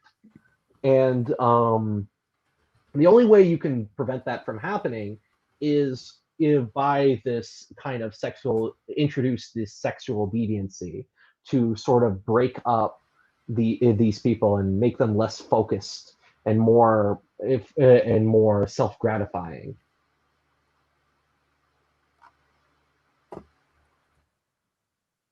I guess so true. Yeah. It's Done to with your brilliance. Sorry. I thought I was going to crowd this stream, but everyone stood. Yeah. Well, I'd love to hear what your other the other three people on this panel have to say to what I said. I promise I won't talk too much. Elliot, what do you have to say to that? I was in the chat explaining the difference between interior and exterior acts. So sorry, I don't really have much to say. Why don't you explain that difference to us then? Okay, so when it comes to things like lust, there are two tiers of acts. There are exterior acts, which are covered by the 6th commandment, and there are interior acts, which are covered by the 9th commandment. So 6th commandment, everybody knows, we're just discussing that generally. But the 9th commandment pertains to thoughts. Jesus mentions it explicitly when it comes to fornication in the Sermon on the Mount. I believe it's at the end of Matthew chapter 5. These are just as they are just as mortally sinful. They are like it's worse to engage in the actions insofar as you're dragging other people into it, or like there are other. I'm actually not so sure about this one, but in any case, intentionally, and this also goes for conversation as well. Like this is one of the things I was saying at the beginning of the stream about lust actually extends a lot further than just acting. It extends to impure conversation. It extends to impure jokes. It extends to inconsiderately talking about sexual things in the presence of a person who is likely to fall into any sort of sin around them. That would be, you'd be leading someone into near occasion there. It pertains to all kinds of things. It pertains to your own thoughts, right? So I'm not sure how many people know this, but under Catholic moral theology, and Jesus says it explicitly in terms of fornication, right? Deliberately consenting to the pleasure or the desire for impure experiences in your mind is enough of a sin to damn you to hell in itself, right? This is one of those interior actions. Can you repeat that? I'm sorry. So if you say that, if you have an impure thought and you decide to deliberately think about it and take pleasure in it, like to the end of taking pleasure in it, that's a mortal sin. Matthew 5:28. I say to you, everyone who looks at a woman lustfully has already committed adultery with her in his heart. Yeah. Does that mean you're endorsing the mortal venial sin distinction, Lambuda? All sins are mortal, no? Did Lambda also say lust? Did Lambda also say? I'm trying not to pile onto you, but there's some things you were saying. I say to you, everyone who looks at a woman with lustful intent has already committed adultery. No, I know, but in the comments a while ago, like 10 minutes ago, you wrote. Sorry, Elliot, just continue. The comments are non-canonical, I think, is the rule, isn't it? Well, you can grill Lambuda on the sexual stuff. I just don't want to get into the Protestant Catholic stuff. Okay, so there's a distinction made in a book called The Introduction to Moral Theology by Father Romanus Cesarino. He's of the Order of Preachers. It's a really good book. I just finished it, and I believe that I'm almost certain this is a. In fact, I am certain it's mentioned by earlier authors. I think I've heard Father Ripperger mention it from others. So you have interior and exterior acts, right? Under Dominican moral theology, actions proceed from the intellect. So you have something in mind and then you act on it, right? The exterior action is when you want to carry something out in real life in a manifest way. So, for example, you're in the car, you see a child driving across, walking across the road, and for some reason you decide that you're going to run over that child, right? That's an exterior action, right? You also have similarly disordered interior actions as well. So, for example, like we've said with bad thoughts, right? Consenting to those and taking pleasure on them internally, right? That would be an interior action. That would just be a pure action of the will within the person. That is mortally sinful, just as the exterior action is as well. And that's the major distinction here. And as I mentioned in the chat, there's also a distinction in the kinds of pleasure, because I understand that this thought thing is something that can lead people to scrupulosity, right? You have to, consciously choose it for you to fall into this sin. But it often happens in the course of the spiritual life. I think the difficulty there is what does consciously choose mean? Well, that it's a mortal sin, and then you choose it, right? That would make it a absolute formal mortal sin. You'd be going to hell for it. If you knew it was a mortal sin and did it, then yeah. if you like, get a vague sense that it's bad and you don't really think it through, that's known as a semi-deliberate act, which is like a really bad sin and it's going to really hurt you, but it's not going to damn you to hell in itself. So we should try to make sure nobody knows what the mortal sins are. Ignorance Well, no, because does they not do. save you. No, because the thing is that venial sins, just by their very action, as they accumulate, they predispose people to mortal sins, even when they know them, right? So if I'm unaware that, what I'm doing with these thoughts is wrong, that's going to predispose me to things that are mortal sins, as far as I know. So, what we are, what we typically talk about, right? So no, it doesn't really work like that. First of all, and second of all, I know. changing... I mean, I'm finding Lambuda's Sigma salvation grind set pretty attractive. Maybe I have a plan here. Maybe we could just execute everyone after they get baptized. Would that? Yes, Bruh. now you're thinking. Yeah, but then you would have people committing deliberate murder against children. So then, what would they do then? Look, we need one murderer who's going to hell, and we save the rest of humanity. It's literally like the abortion debate where it's like they would go through a life of suffering if we didn't kill them. They would go to hell. I don't really. Who would win, the devil or one settler with a shotgun, waiting at the baptistry? That's well, I mean, you're not subduing the world for Christ and subduing it in charity if you've just got, you're just killing people. Because I think it speaks to, a certain, I mean, there should be a certain level of pessimism for human nature, right? But it actually, because the spiritual life, when properly carried out, predisposes somebody to grow in charity. As the person grows in charity, they actually become, more in line with what God is. And so, at least in Catholic theology, I'm not sure about Protestants, right?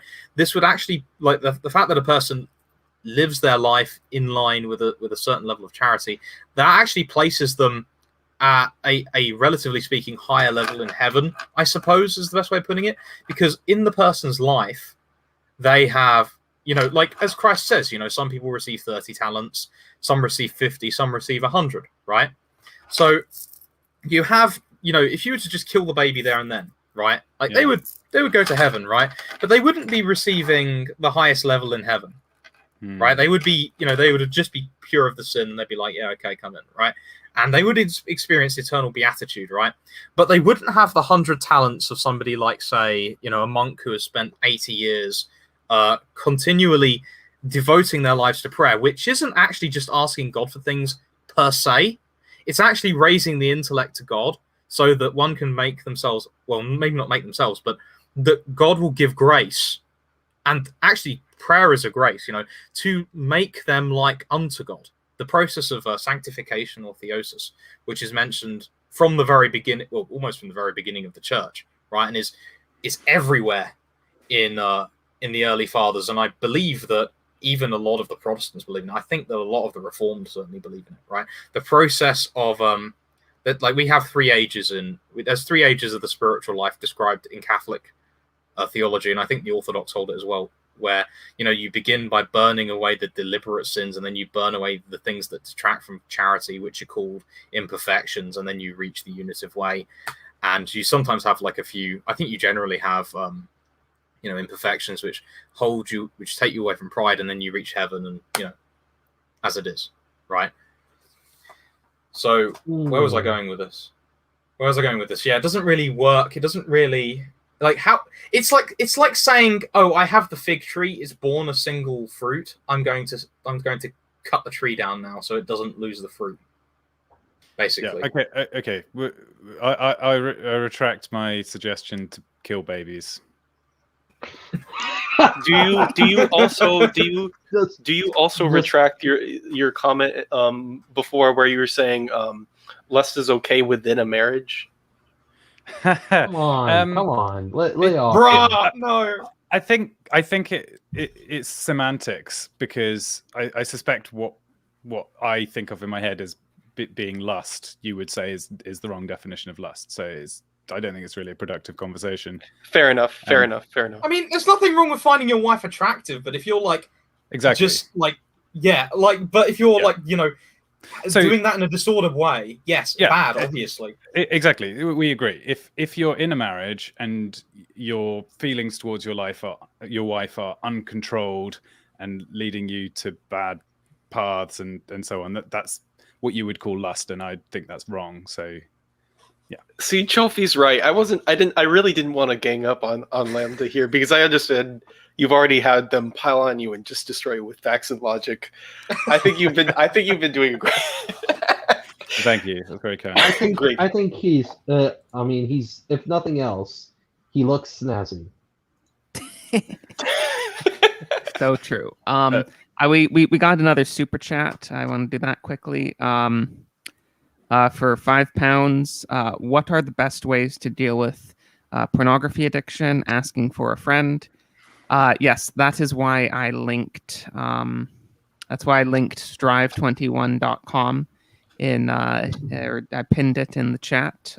Check that out. That's a good website.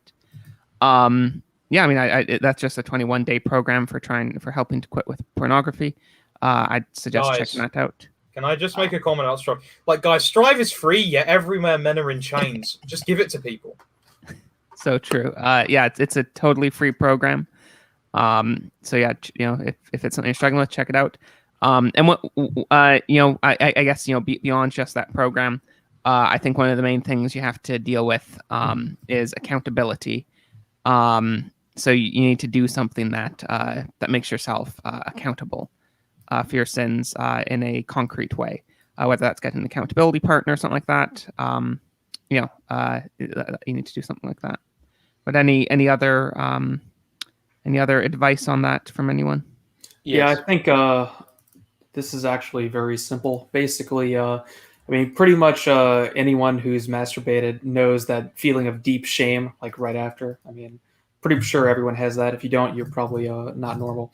Basically, I would just say leverage that natural disgust with yourself reaction very strongly. And basically, the more you make yourself feel that self-disgust and then apply that to what you're looking at, you can just become disgusted by the very idea of cooming and even looking at pornography, and then you just won't do it at all because you'll be using that natural disgust instinct against your other natural instincts of lust. And I think this is very powerful because that disgust instinct that most people naturally have is actually a very powerful instinct if you know how to use it. So I think it's actually a lot simpler than most people think. I mean, that program is probably fine, but yeah, it's really just a matter of wanting it. I mean, if you legitimately want to not watch pornography, then you'll be able to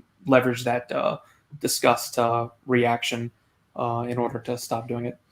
Yeah, I would say, okay, I mean, two things that I would say to someone struggling with pornography. The first is sort of piggybacking up on what Charlemagne said. I watched this great sermon by a priest once that talked about the way you overcome habitual sins is through compunction, which is sorrow at having committed those sins. And that disgust, that self-disgust, is a large part of that.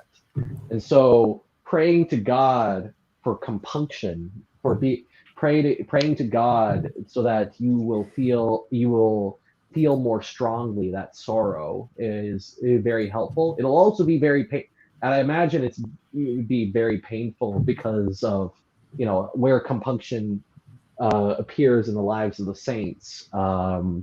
Yeah, it's very.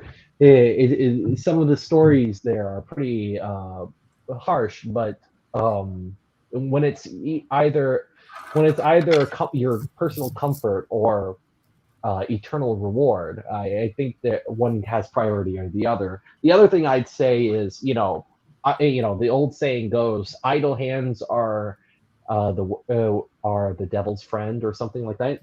The idle hands are the tools of the devil. Keep yourself busy doing something productive, because productivity is the antithesis of cooming. And Jesus says, if your hand causes you to sin, cut it off. If your eye causes you to sin, then pluck it out. Yeah. In other words, take extreme action. I mean, I often think of, is it Lot chooses to go and settle in Sodom, which is kind of convenient for him, but obviously then he's spending his time hanging around in the way of all sorts of temptation and difficulty. Like, you think through things in your life which cause you temptation, and you'll probably have arguments at the ready that say, "Oh, I can't give this up. I can't give that up. I wouldn't be able to live without that convenience." Blah blah blah. Question all of those decisions that you've made, and think, is it more honoring to God that I live this risk or go without that, pleasure in order to avoid temptation? Yeah, I've actually got quite I've given this quite a lot of thought, right? Now, the first thing, and True Trad Waifu mentioned this in the side chat, and she's completely right. Go to confession and receive the sacraments on a daily basis, right? When I first went to confession, I'd spent 20 years away from it. I'd grown up Anglican, and I spent a long time as an atheist, and I was that seems a bit heretical, assuming you had ever gone to confession previously when you were an Anglican. Well, yeah, apostolic sadis, whatever it's called, right? Yeah, right. So absolutely null and utterly void. Yeah, yeah. So I went to confession for the first time when I was 21. I think I was. I'd begun my job and I did this very long examination of conscience, and I went before the priest, who's now a very good friend of mine. And we did the sacrament, and we organized to do, subsequent sessions afterwards to confess all of the other sins. And he said, on the condition you confess, I absolve you. And I'm not kidding you. When he pronounced the words of confession, I was literally sucked forward out of the chair. Like I wasn't like taken out of the chair, but I went forward about, a good 6 or 7 inches, right? And that consistently happened to me for a couple of years. And I've heard other people say that as well. And that's because that sacrament has supreme power to not only get rid of the demons who are undoubtedly keeping you in that act, but also because it provides graces to break the habit. That's the first thing. That, and if you can, frequent communion. That requires you to be in communion with the Catholic Church, of course. That's the first thing. The second thing, and I would argue this is actually prerequisite before you receive communion, is that you've got to get rid of the things that you are losing to, right? If you have a mobile phone, I'm not joking, right? Take the battery, stick it at your friend's house or stick it at your mum's house, keep the body, throw it under a wardrobe or something. Get rid of every single opportunity that you could possibly have to fall into that sin. Because even being in the presence of that, knowing that you will fall into it at some point, that is in itself a mortal sin, which will just get you more and more into the habit of it. That's the next thing that you do. And I'm telling you, you will not regret if you take your mobile phone, your smartphone, get a dumb phone that can't access the internet or do any of that stuff, right? You will not regret it, not just for the sake of lust, but because it will clear your mind. That's the second thing. The third thing that you need to stop doing. Sorry, in particular on the smartphone issue, I know Matt Frad just did a video recently going over several different brands that sell things that look like smartphones but don't have internet or don't have internet browsing or most of the things that could cause you to sin on a smartphone. Yeah. Or even beyond that, just I think another very common sin or just problem in general that people have with smartphones is just their addiction to them, which I'm pretty sure is sinful, even if there's nothing sexual related to it. The amount of time many people spend on it. So something like that could be useful, even if you don't have any sexual problems with your phone. Those things would eliminate the amount of things you can do on your phone. There are also several different models. Just if you go to Matt Frad's channel, it was one of his recent videos. It shouldn't be too hard to find. But the different ones had some different functionality. But they didn't have all the different apps and stuff that you have with normal smartphones. Hey guys, yeah. I just looked on Matt Prad's Pints with Aquinas channel, and it might be a weird thumbnail, but there's a video that he posted on his channel 2 days ago, interview with Dave Rubin, and Dave Rubin is saying how going off a grid, getting off the internet, made him stop being an atheist. So Yep. that should be telling you something about the internet. Actually, one thing that I'd like to mention for those people who use the computer to get to it, certainly for Linux, I'm not sure about Mac, and I think if you install the Linux subsystem on Windows, you'll get this. You may even have this anyway. There is a little file in a folder called etc/hosts, right? etc/hosts. You can just find it that way through Linux. On Windows, it's under System32 and then drivers, right? This file allows you to redirect certain, web addresses to different IP addresses, right? There's a file on a YouTube channel by a guy called Luke Smith.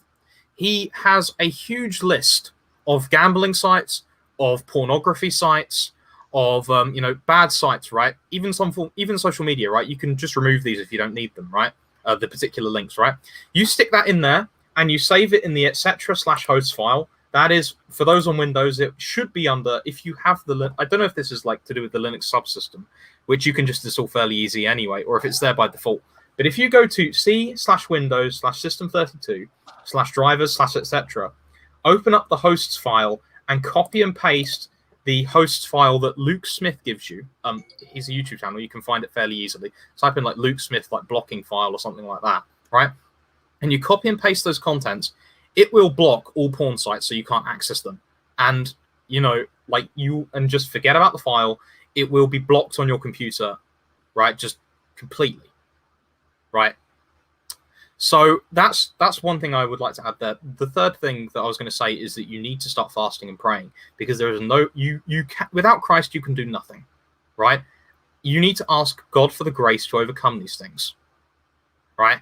At least 15 minutes a day. If you're not already praying something like a rosary or a few psalms a day, set time aside, because you're going to be going through a very rough withdrawal, a lot of you, and you're going to need every second of prayer.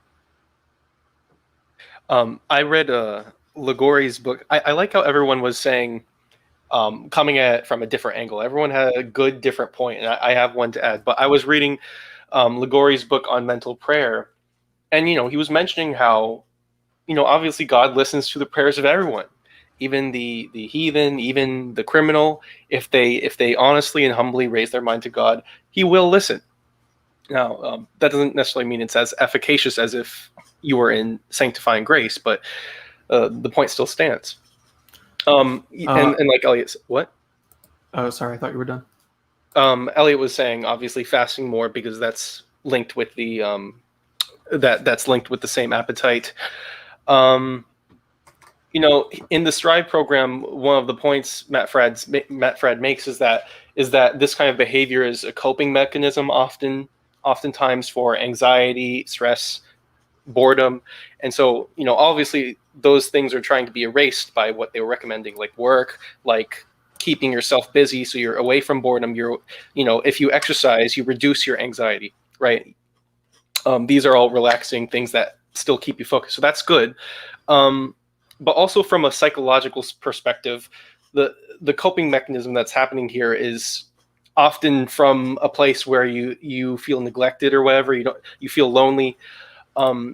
That has to be acknowledged and that has to be remediated, because a lot of these guys are coming out of homes where maybe one of the parents weren't there, or maybe the mom was away and they were at public school, so they didn't really get that one-on-one attention and bonding that they needed. So if you just start paying attention to that, start mending that, obviously through prayer and et cetera, et cetera. But also, okay, we've cleansed our mind from boredom. We've cleansed our stomach. We've cleansed our, heart from all that pain or whatever. What are you going to fill it up with? You have to start filling your mind and start maybe listen to classical music, maybe listen to hymnals, start listening to good things that fill your minds with other things instead of obviously that dirty stuff.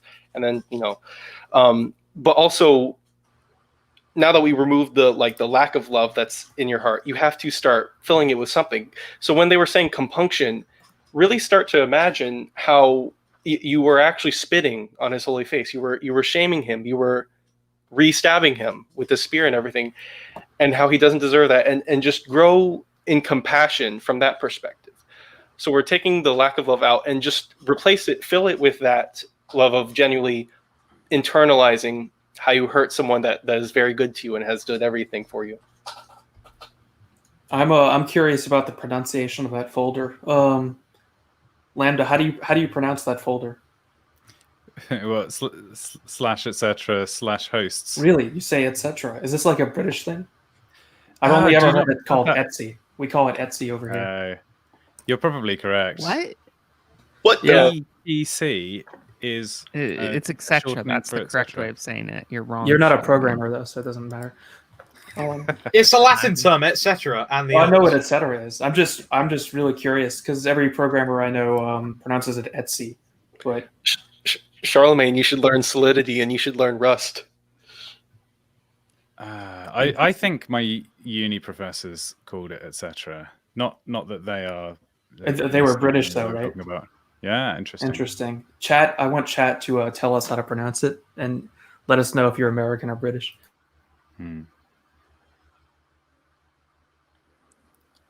Yeah, and I'll for anyone watching that's interested in any of those resources, I'm going to after the live stream's done, link all that stuff below in the comments section.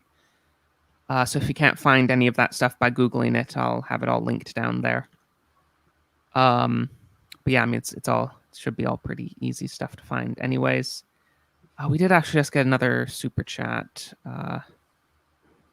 Where's the right tab? There's the tab. As an aside, it was just going through my mind that spending so much time in front of a computer can be unhelpful.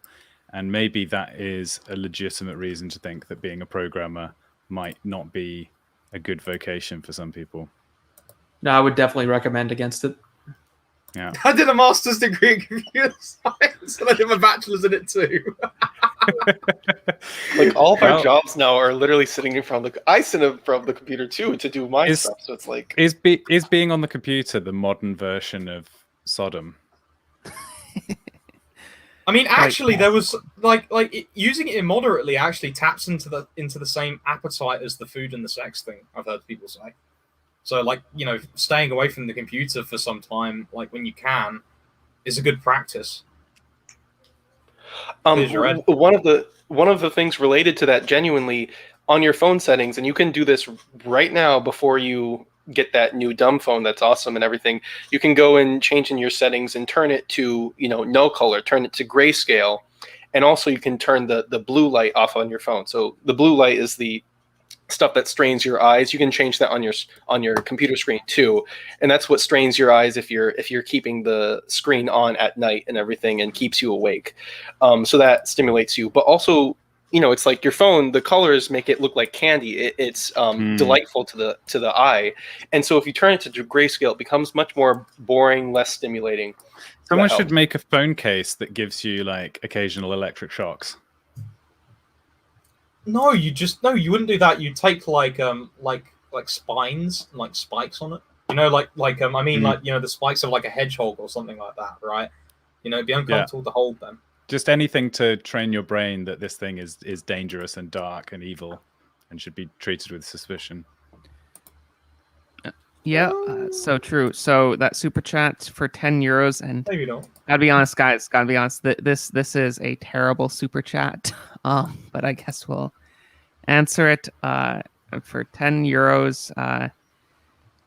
Could pornography ever be legitimate for use for some people, e.g., prisoners, soldiers, to prevent them from engaging in even worse deviancy? No, it's no. Easy the answer is no. Well, I mean, first off, the premise is actually false. Pornography has been shown to make one's sexual tastes more deviant, because what happens is once you get used to certain types of porn, you have to go, your addiction causes you to go and look for new kinds, because it's the novelty that you're after, not the because it's the novelty that gives internet porn its addictiveness, and so you can just keep going after new. This is something called the Coolidge effect, and you can keep just going after new stuff, and so if you were to get someone hooked on pornography, what would happen is their sexual tastes would would become more extreme, if anything.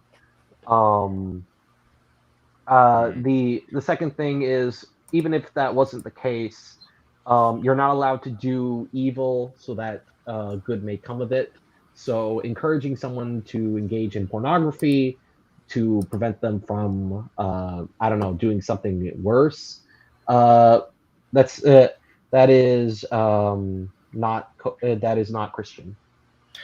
I'm glad Today you I brought will up- encourage people to do something that will damn them to hell just so they won't do something worse. It's also, I think it is a misunderstanding of human psychology. The idea that if you do something in a small step in a certain direction, it'll make it less likely that you take bigger steps in the future in the same direction. Like, Yeah, I mean, it's much more the opposite. If you never do an activity, you're less likely to do it in the future. right, because that's how habits are formed, right? Yeah. It's like when people used to say, "Oh, we can get people to play violent video games so that they don't go out on the street and be violent." Well, I mean, yeah, the violent video games, it's kind of fascinating, the research on that, because the violent video games, while the research hasn't really shown a direct connection between violent video games and violent acts, what it has shown is that people become more desensitized to violence. That is to say, when they see violence, it normalizes violence in their minds, and so they start to, and it's part of this general desensitization of society in general. Yeah, I agree. Internet porn should be banned. I actually, it kind of reminds me of this funny live stream I had once with this atheist. He was one of those atheist, people who are also right wing, and he said on one thing, I am not a free speech absolutist. I believe in common sense speech limits, such as pornography bans. And I think that's that's the general attitude we should have towards internet pornography in general. I'm glad you brought up the novelty addiction aspect to it, because that's a huge part of it. And this novelty addiction isn't just in that; it's in all more seemingly innocuous things like the online games. When I was a kid, I would shift from one. There's these online games, not like the games you would buy in Steam, just online video game that you would play. And it was just to satisfy the novelty, jump to the next one and next one. That's why you have to keep kids off of that. And there's just these novelty addictions everywhere. So start looking at things in that frame of, is this possibly part of a novelty addiction? And then it's like that movie where you put on the sunglasses and it shows the dystopia. And think of it like you go to the gym to build up muscles and you want to do something difficult for increasing amounts of time. Doing one solo activity without other distractions and entertainment will be difficult at first if you're not used to it. But you should aim to increase your tolerance and think of, I've just done half an hour of focusing on only one thing. That's a new personal best. I can build on that tomorrow. I've been researching the pronunciation of the Etsy folder, and based on chat and my research, it's pretty interesting. It seems like some people call it Etsy and some people call it etc. And each group has no idea that other people pronounce it differently. So I wonder if there's some sort of regional dialectic that I'm not familiar with. This sort of thing's very interesting to me. Yeah, it's probably one of the cases of language being purely read and not passed vocally at all in many cases, right? You just discover it reading it. You don't have someone tell you verbally, go and find the etc. folder or the Etsy folder. Semi-Agog in chat says, "Thou shalt not kill if porn is sinful. First-person shooters would have to be." No, it's not. That seems ridiculous to me. No. That's Like, the whole point of porn is to get you into a frame of mind that sins against the ninth commandment. Unless the violent video game was designed to get you so angry that you wanted to kill somebody. There are people who play video games and are getting the same feeling from playing them. I'm not saying this is everyone playing a first-person shooter, but there are people and games which intend to induce the sort of visceral thrill of murder. And I mean, that's basically no one, though. Like, the idea of a first-person shooter I'm not saying it's everybody who's playing, Overwatch. Well, I certainly agree that playing video games can be sinful. There's just no comparison though between shooting someone in COD and pornography. I mean, absolutely. There's no sense in which shooting an NPC or another player character in Call of Duty is killing. I mean, it's virtualized. It's not a person. Killing refers to killing an actual person. Well, and there's also the that said, Jesus also said that if your heart fills with murderous anger towards your brother, you've already and then you have committed the sin of murder in your mind. If you have if there's a video game like you said, Lambda, that arouses such anger in you that you just want to kill somebody, like literally kill somebody in real life, even if you don't act on it, that is sinful. And I don't think, and that's the only way that this guy's analogy could work. Otherwise, killing an NPC in a game is no, or even killing a character in a game is It's not killing. Don't use the word killing. You can't kill something that's not alive.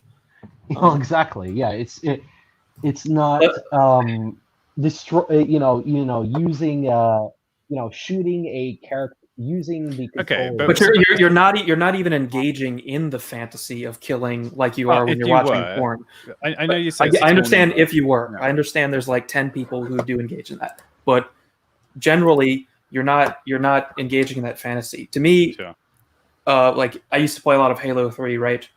That's like playing chess. Like if I'm playing chess, which I also play, I'm not, as I take enemy pieces, I'm not like, oh yeah, I'm killing their foot soldiers. It's just part of the game. Right. And when you're playing a first person shooter, you're not thinking like I'm killing things. It's just part of the game mechanics, There's some. It would never even cross my mind to think of the idea of killing anything. Well, I mean, some guy says, "Oh, by that logic, hentai is fine because it's not real women." The same way shooters, NPCs are fair game. No, because masturbation is wrong. All right, you're not okay. When you watch hentai or something that has fake 2D women, and you aren't having sex with an actual woman. That is correct. You're just, but what you are doing is pleasuring oneself, and in that case, that is sinful in itself.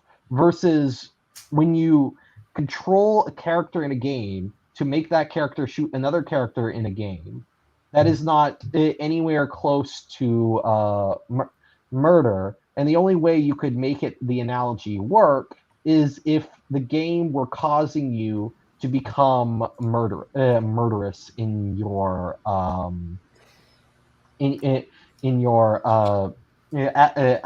disposition, the same way a game could cause you to become lustful in your disposition.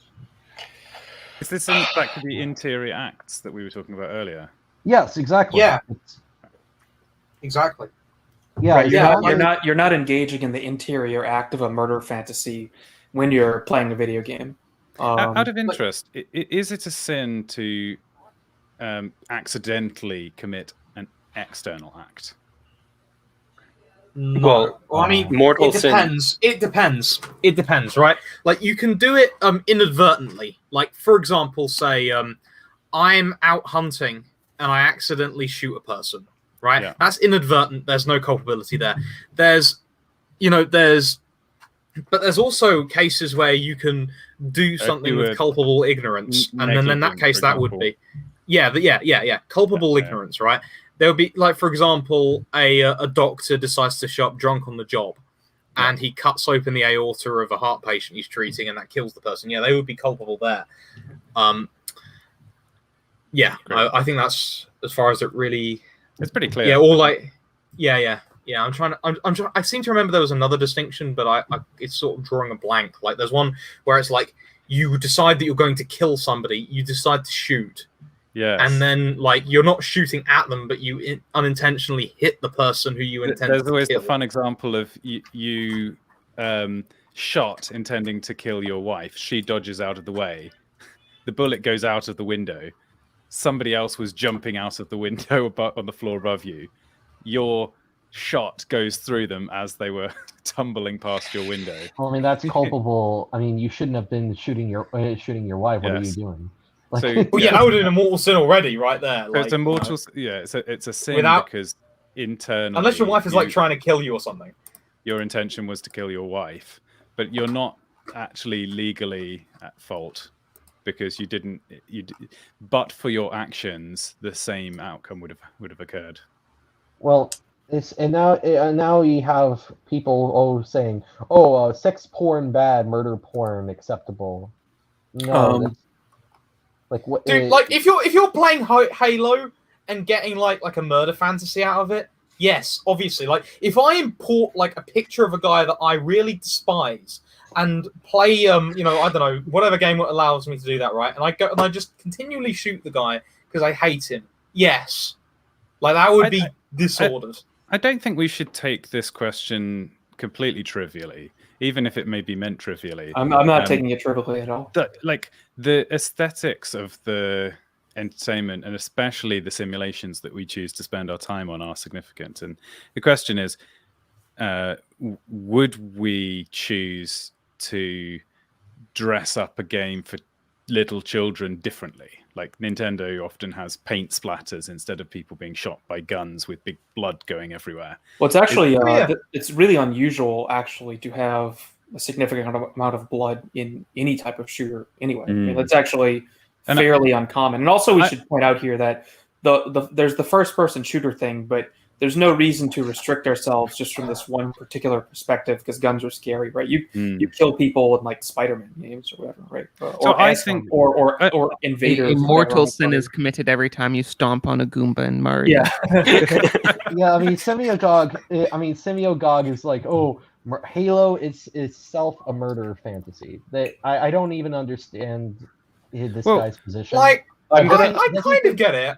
I kind of get it, actually. Like, it does habituate you. It could habituate you into a way that makes you more disposed to act violently in real life. In which case, yeah, to some extent, if that were the case, right, I'm sure it would be. I also want to say that you could argue in some cases that being a soldier is a virtuous act, and killing people who are evil is actually good. So we don't. I wouldn't even say that role playing as a soldier is necessarily a bad thing to do. That's a good point because I mean, when it comes to "thou shalt not kill," I think the traditional interpretation of that is in regards to murder specifically. Maybe you guys can clarify, but there are cases in the Bible where people are killed and it's presented as being just. So yes. I don't think that like killing itself is not strictly an evil. It's a specific type of killing we call murder that is strictly prohibited. Right. You're completely right. Yeah, violence in general is not. I would also like to add that if you look at, I think I understand where this person comes from, because I understand that much of our society is inundated with a lot of gore, a lot of, explicit material. But the thing is, although it's very laudable to not want to expose young children to extreme things. These things do exist out in the world, and they even exist in the Bible. If you read the Bible, I mean, just listen to some of the things that new atheists claim about the Bible. A lot of these new atheists, what happens to them is they started out being a Christian, and then they read but they lived in a kind of bowdlerized childhood where the parents sheltered them from all mentions of violence or sex, and then they read the Bible, an uncensored Bible, for the first time, and they say, "Oh, there are people killing in this Bible. It must mean that killing is. It just means that the Bible is bad." And they have this kind of moral panic attitude towards Scripture. The right way to look at this is to say these kinds of. It's important that the medium is. It's important that whatever medium you have this violence, you're exposed to violence or sex, whether it's through games or books or things like that. It's done in such a way that it won't compromise the morals of the person you're introducing it to. And usually the way to get around this is by having children read good books. Having children read good books, works of the Western canon. That is how you should introduce these things, and you should have it, and they should be reading these good books under the guidance of their parents, in my opinion. Yeah, I mean, this is definitely a systemic problem. It's the same problem as with the phone. Being like overly leisured is a huge problem in our society, and video games feed into that. That being said, strictly speaking, I wouldn't say there is a moral injunction against games generally there. I mean, Semiagog is extending this in chat again, and this is just not how Scripture works. I mean, he's basically saying that like games are a waste of time. They're vanity, I think, is probably the translation. Based. And they're equivalent to spilling one seed on the ground, but they're just not, right? You can't just draw these equivalencies based on. Actually, Aquinas makes an explicit distinction, explicit teaching here, right?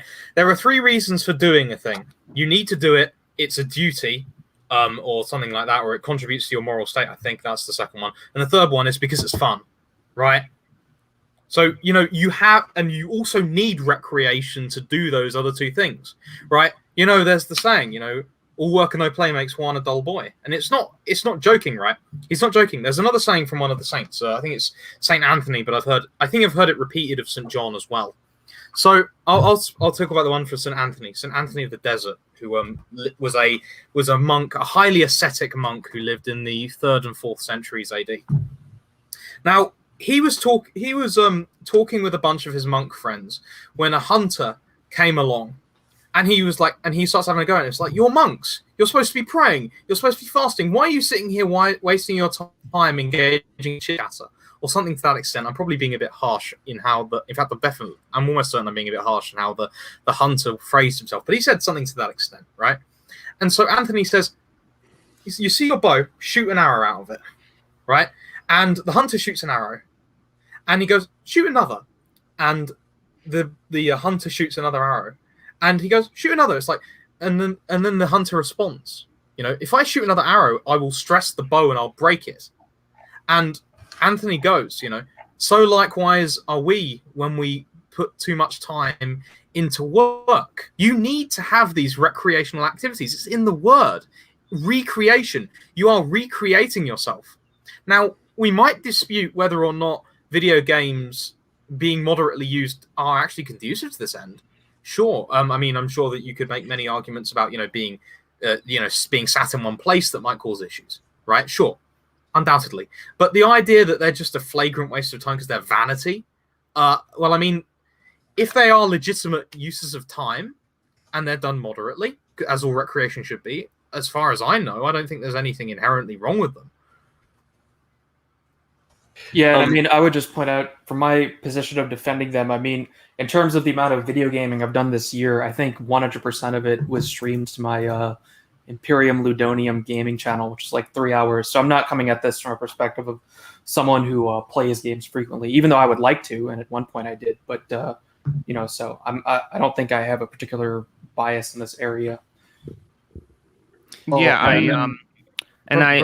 do. I am very sympathetic to criticisms of gaming. I think gaming has caused a lot of problems, just as social media and lots of different stuff like that. I'm So also sympathetic to gaming is innocent here. I'm also sympathetic to considering that a lot of gaming maybe we ought to consider childish, like we're no longer children, we should leave childish things behind us, and spending too many hours a day playing games is kind of an immature way to do you think live. do you think that grown-ups shouldn't have games? No, but I think it's a matter of degree. Like if you imagine a uber giga chad king sitting down for an hour or two and playing with a child's toy, just as Well, I mean, what do you think in a year? Well, I mean, do you think but my grandfather who fought in Vietnam and was a good Catholic his whole life. He's retired now, and as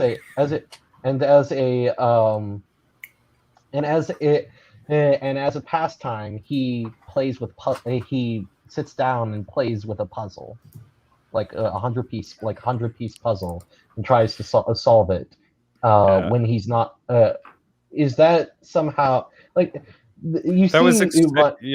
Extremely powerfully put, I have to say. I mean, the thing is, but I think it's a good analogy. It's a good kind of connection to make, because if you imagine somebody who spent all their time in their parents' basement playing with the puzzle instead of going out to work, then that's called excessive recreation. That's already covered. Yeah, I mean, that's excessive. Exactly. The problem with video games is that they lend themselves more, because of how they're designed, they lend themselves more to excessive recreation, mainly because of their addictive nature, which is why when I was growing up, my mother had me limited my playing time to 30 minutes maximum per day, and there's nothing, and no exceptions, nothing. And the result of that was, eventually I actually just grew out of video games because I didn't find them fun anymore. Now I don't even find phone games fun. I think I prefer doing for recreation things like listening to music or making video essays. I mean, this YouTube thing is a form of recreation for me. I think it definitely is. I think for me, I think what we're doing now is very analogous to there's some constructive elements here, but we're also just kind of sitting here. You could just say we're wasting our time if you wanted. I would say too. I probably made my case a little bit too strongly just for the sake of argument, because I agree with all of what you're saying. I think there's also an important bonding element in certain games. I mean, I would say the channel Morecar just did some went through like a few some Sims playthrough, and what was the other one? He did that weird movie game, and I think in particular the naming of characters after some of us, and just the general experience there actually created some bonding between our community in a very positive and fun way. And I mean, I do this with my friends in person. Every now and then, if we'd hang out, we might play some Smash Brothers or Mario Kart or something, or the Diablo 2 remaster just came out, and I was thinking that might be a fun thing to play with my friends just to do a bonding. Just because, like every couple of years we would host a LAN event and we would all just kind of hang out and just kind of beat Diablo 2 together. And, that's a really good bonding experience with your friends. It's not like you're doing that all the time, right? But, No. I think there's a lot more than just this bland idea of entertainment, right? There's actual bonding experiences with other people that can occur when playing games in a moderate capacity. Sailor, are we bonding? Are we bonding right now? Do you feel a stronger connection to me? I find You know Catholics that are bonding against your shared. No, I'm bonding enmity with you. No, I know. I'm bonding with you too. I feel warm affection to all of you. Well, I actually, I really do feel sincerely a stronger relationship with some of the people online, especially over the course of COVID, because of how things have been, and it's especially strong with fellow content like-minded. I got to meet so many great people, so many like-minded people on the internet through this hobby, and as a result, I was able to grow as a person. I think I wouldn't be as well-spoken or well-read if it weren't for the influence of these people that I've met online.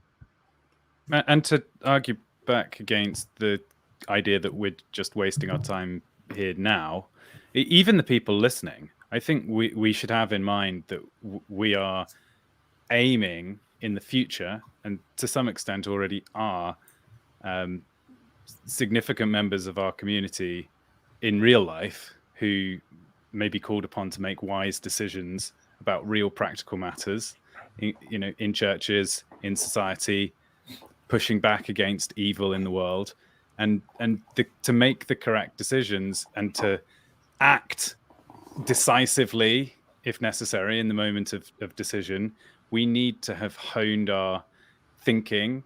We need to be entirely clear on what we think on a vast range of issues. And I think there is a good, especially male instinct, that we want to spend time honing each other. It's like, iron sharpens iron. We're getting ready for potential battle, right? In the best way possible. So this isn't a waste of time in the slightest. I agree. And, we should also relate this back to the topic. I mean, cooming, as we've described it, is strictly sinful. There's no amount of cooming you can do that is productive. But there are other activities like gaming. You're also eating that, these are, or just recreation in general. These are activities that are not strictly sinful. I mean, in eating in particular, you must eat to survive, and yet there's a certain amount of overeating that actually does lead to sin. So there are categories of activity that don't strictly fall on one side or the other. It depends on the quantity of that activity done or consumed that determines whether or not you ought to be doing it. Yeah, and Maybe also, as academic agent says, the third biscuit is immoral. Very good. Perhaps a more a useful analogy is wine. I mean, what's the wisdom in the Bible about wine? Never drink it. Wine is a mocker, Really? strong drink, a brawler, and whoever is led astray by it is not wise. But also, is there not Psalms about wine gladdens a man's heart? So you can take the exact same activity, drinking wine, and just based on pure quantity, the goodness of it changes. If we were to just Exactly. spend our entire lives talking to one another and thinking we were very wise, whilst not making any money, and we would be a drain on society. So, yeah. Just to qualify, Sorry, 21st, you're getting interrupted. I just wanted to highlight this comment and say white pilled again. I probably still be a degenerate if I didn't find videos on this channel and the Renaissance Man channel. Very based, white pilled again. Hopefully that means that you already had been or are now submitted to the Pope. If not, get on that. Well, I mean, his profile picture is Philip II, so I think he might be. I think that I mean, one of the productive things I aim at on my channel is that if I can just convince one person on the internet to become a sincere, virtuous Catholic, then I will have considered everything I've done worth it. So based. I'm going for 1 million, but yes, everyone sets their own goals. Yes, I mean, you will make 1 million Catholic Slamda. That is correct. Well, Okay. I'd take that as a win. Preferably Protestants, but if they've gone from heathen to Catholic, then that's a pretty good job, I think. Yes, agreed. No, that was a compliment. White I promise. pilled again. Hey. Well, from this, humble beginning of saving 2 Celestialists, we can apply this pattern to the rest of mankind. Amen.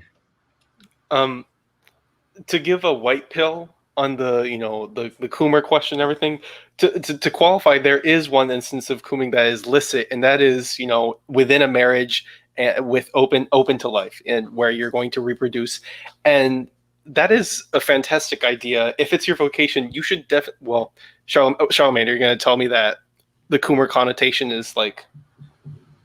Yeah, I mean that's not cooming, right? When we talk about cooming, we're not talking about. I mean, the Coomer the connotation of cooming is the idea that you're doing something sexually illicit outside of the bounds of marriage, and something non-procreative. Right. Yeah, so it's a deliberate slur, basically. It's not. Yeah.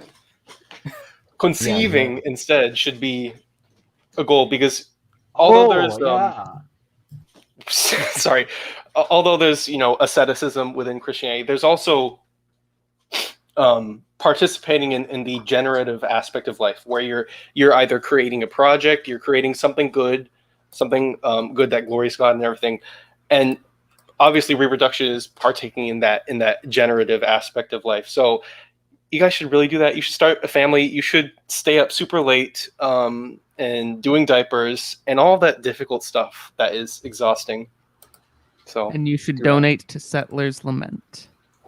Look, when your wife has morning sickness and you're holding the bin over her head as she vomits, that's building up your fortitude. Wait, why would you Holding hold it the bin over her head is just you know what I mean. Okay, yeah, you got me. You're doing it wrong. That is the epitome of love. Oh no, I was trying to be wholesome, that serves me right.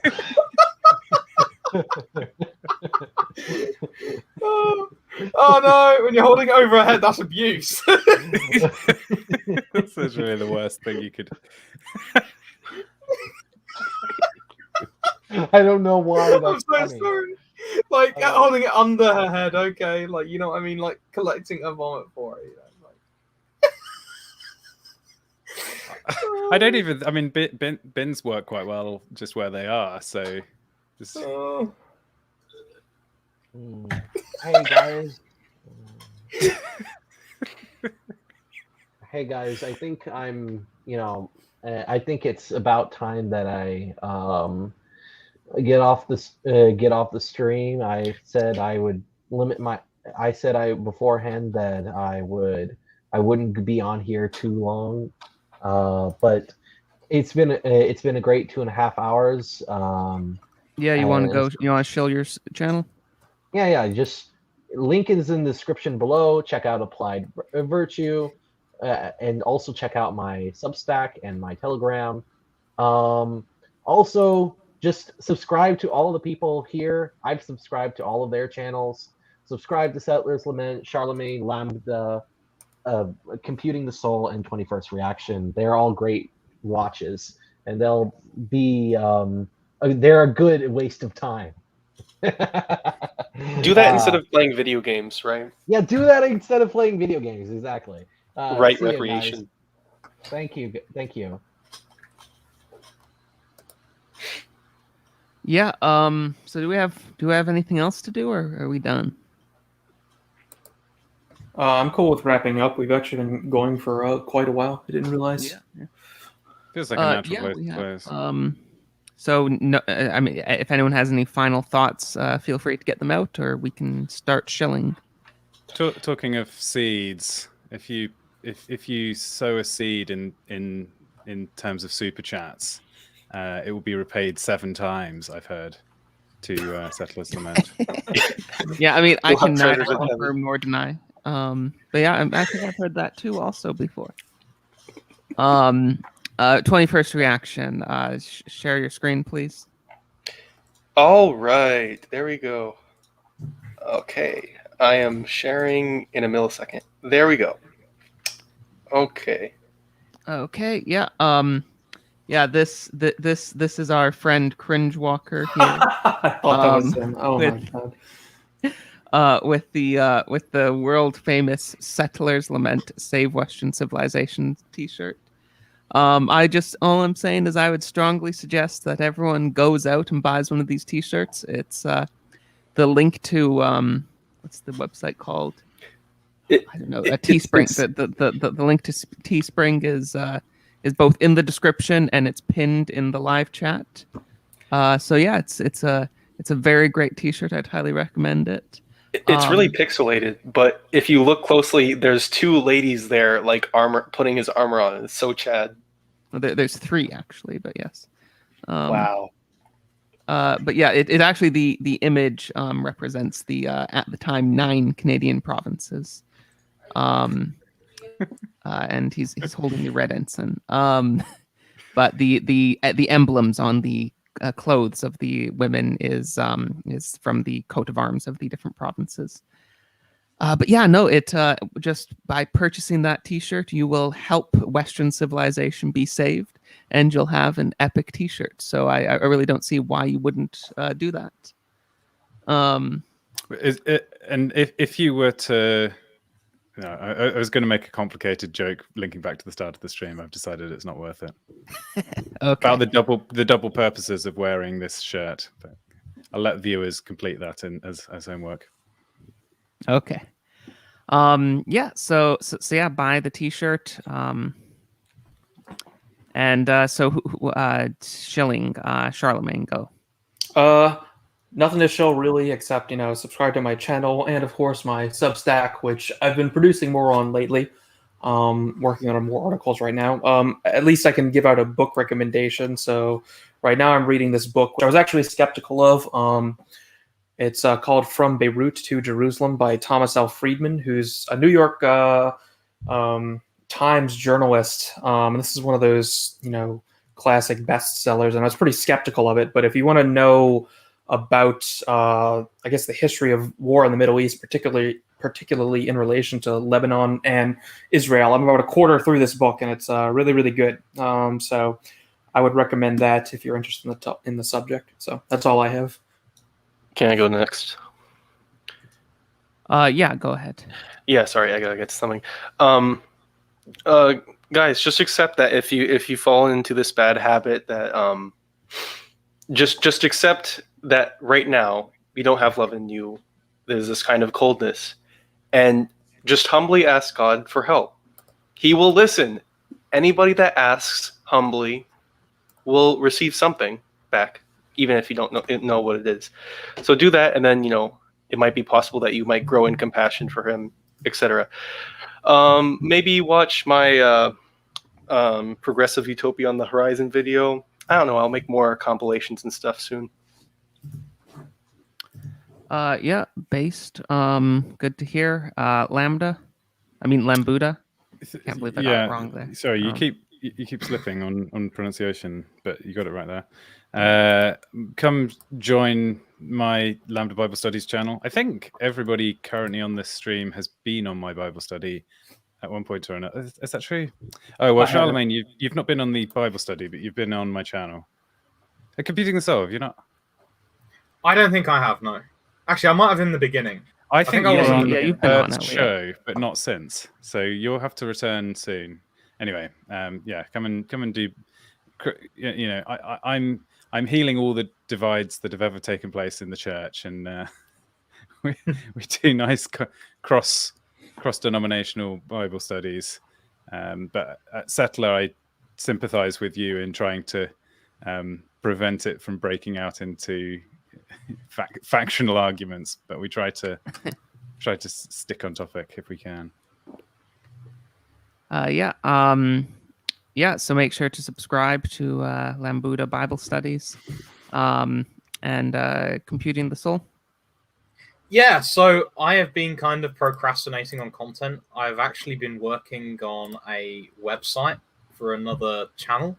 That will come in due time. I might announce it through Computing the Soul, I'm not sure. But I have released I've got a bunch of content I've been working through very slowly.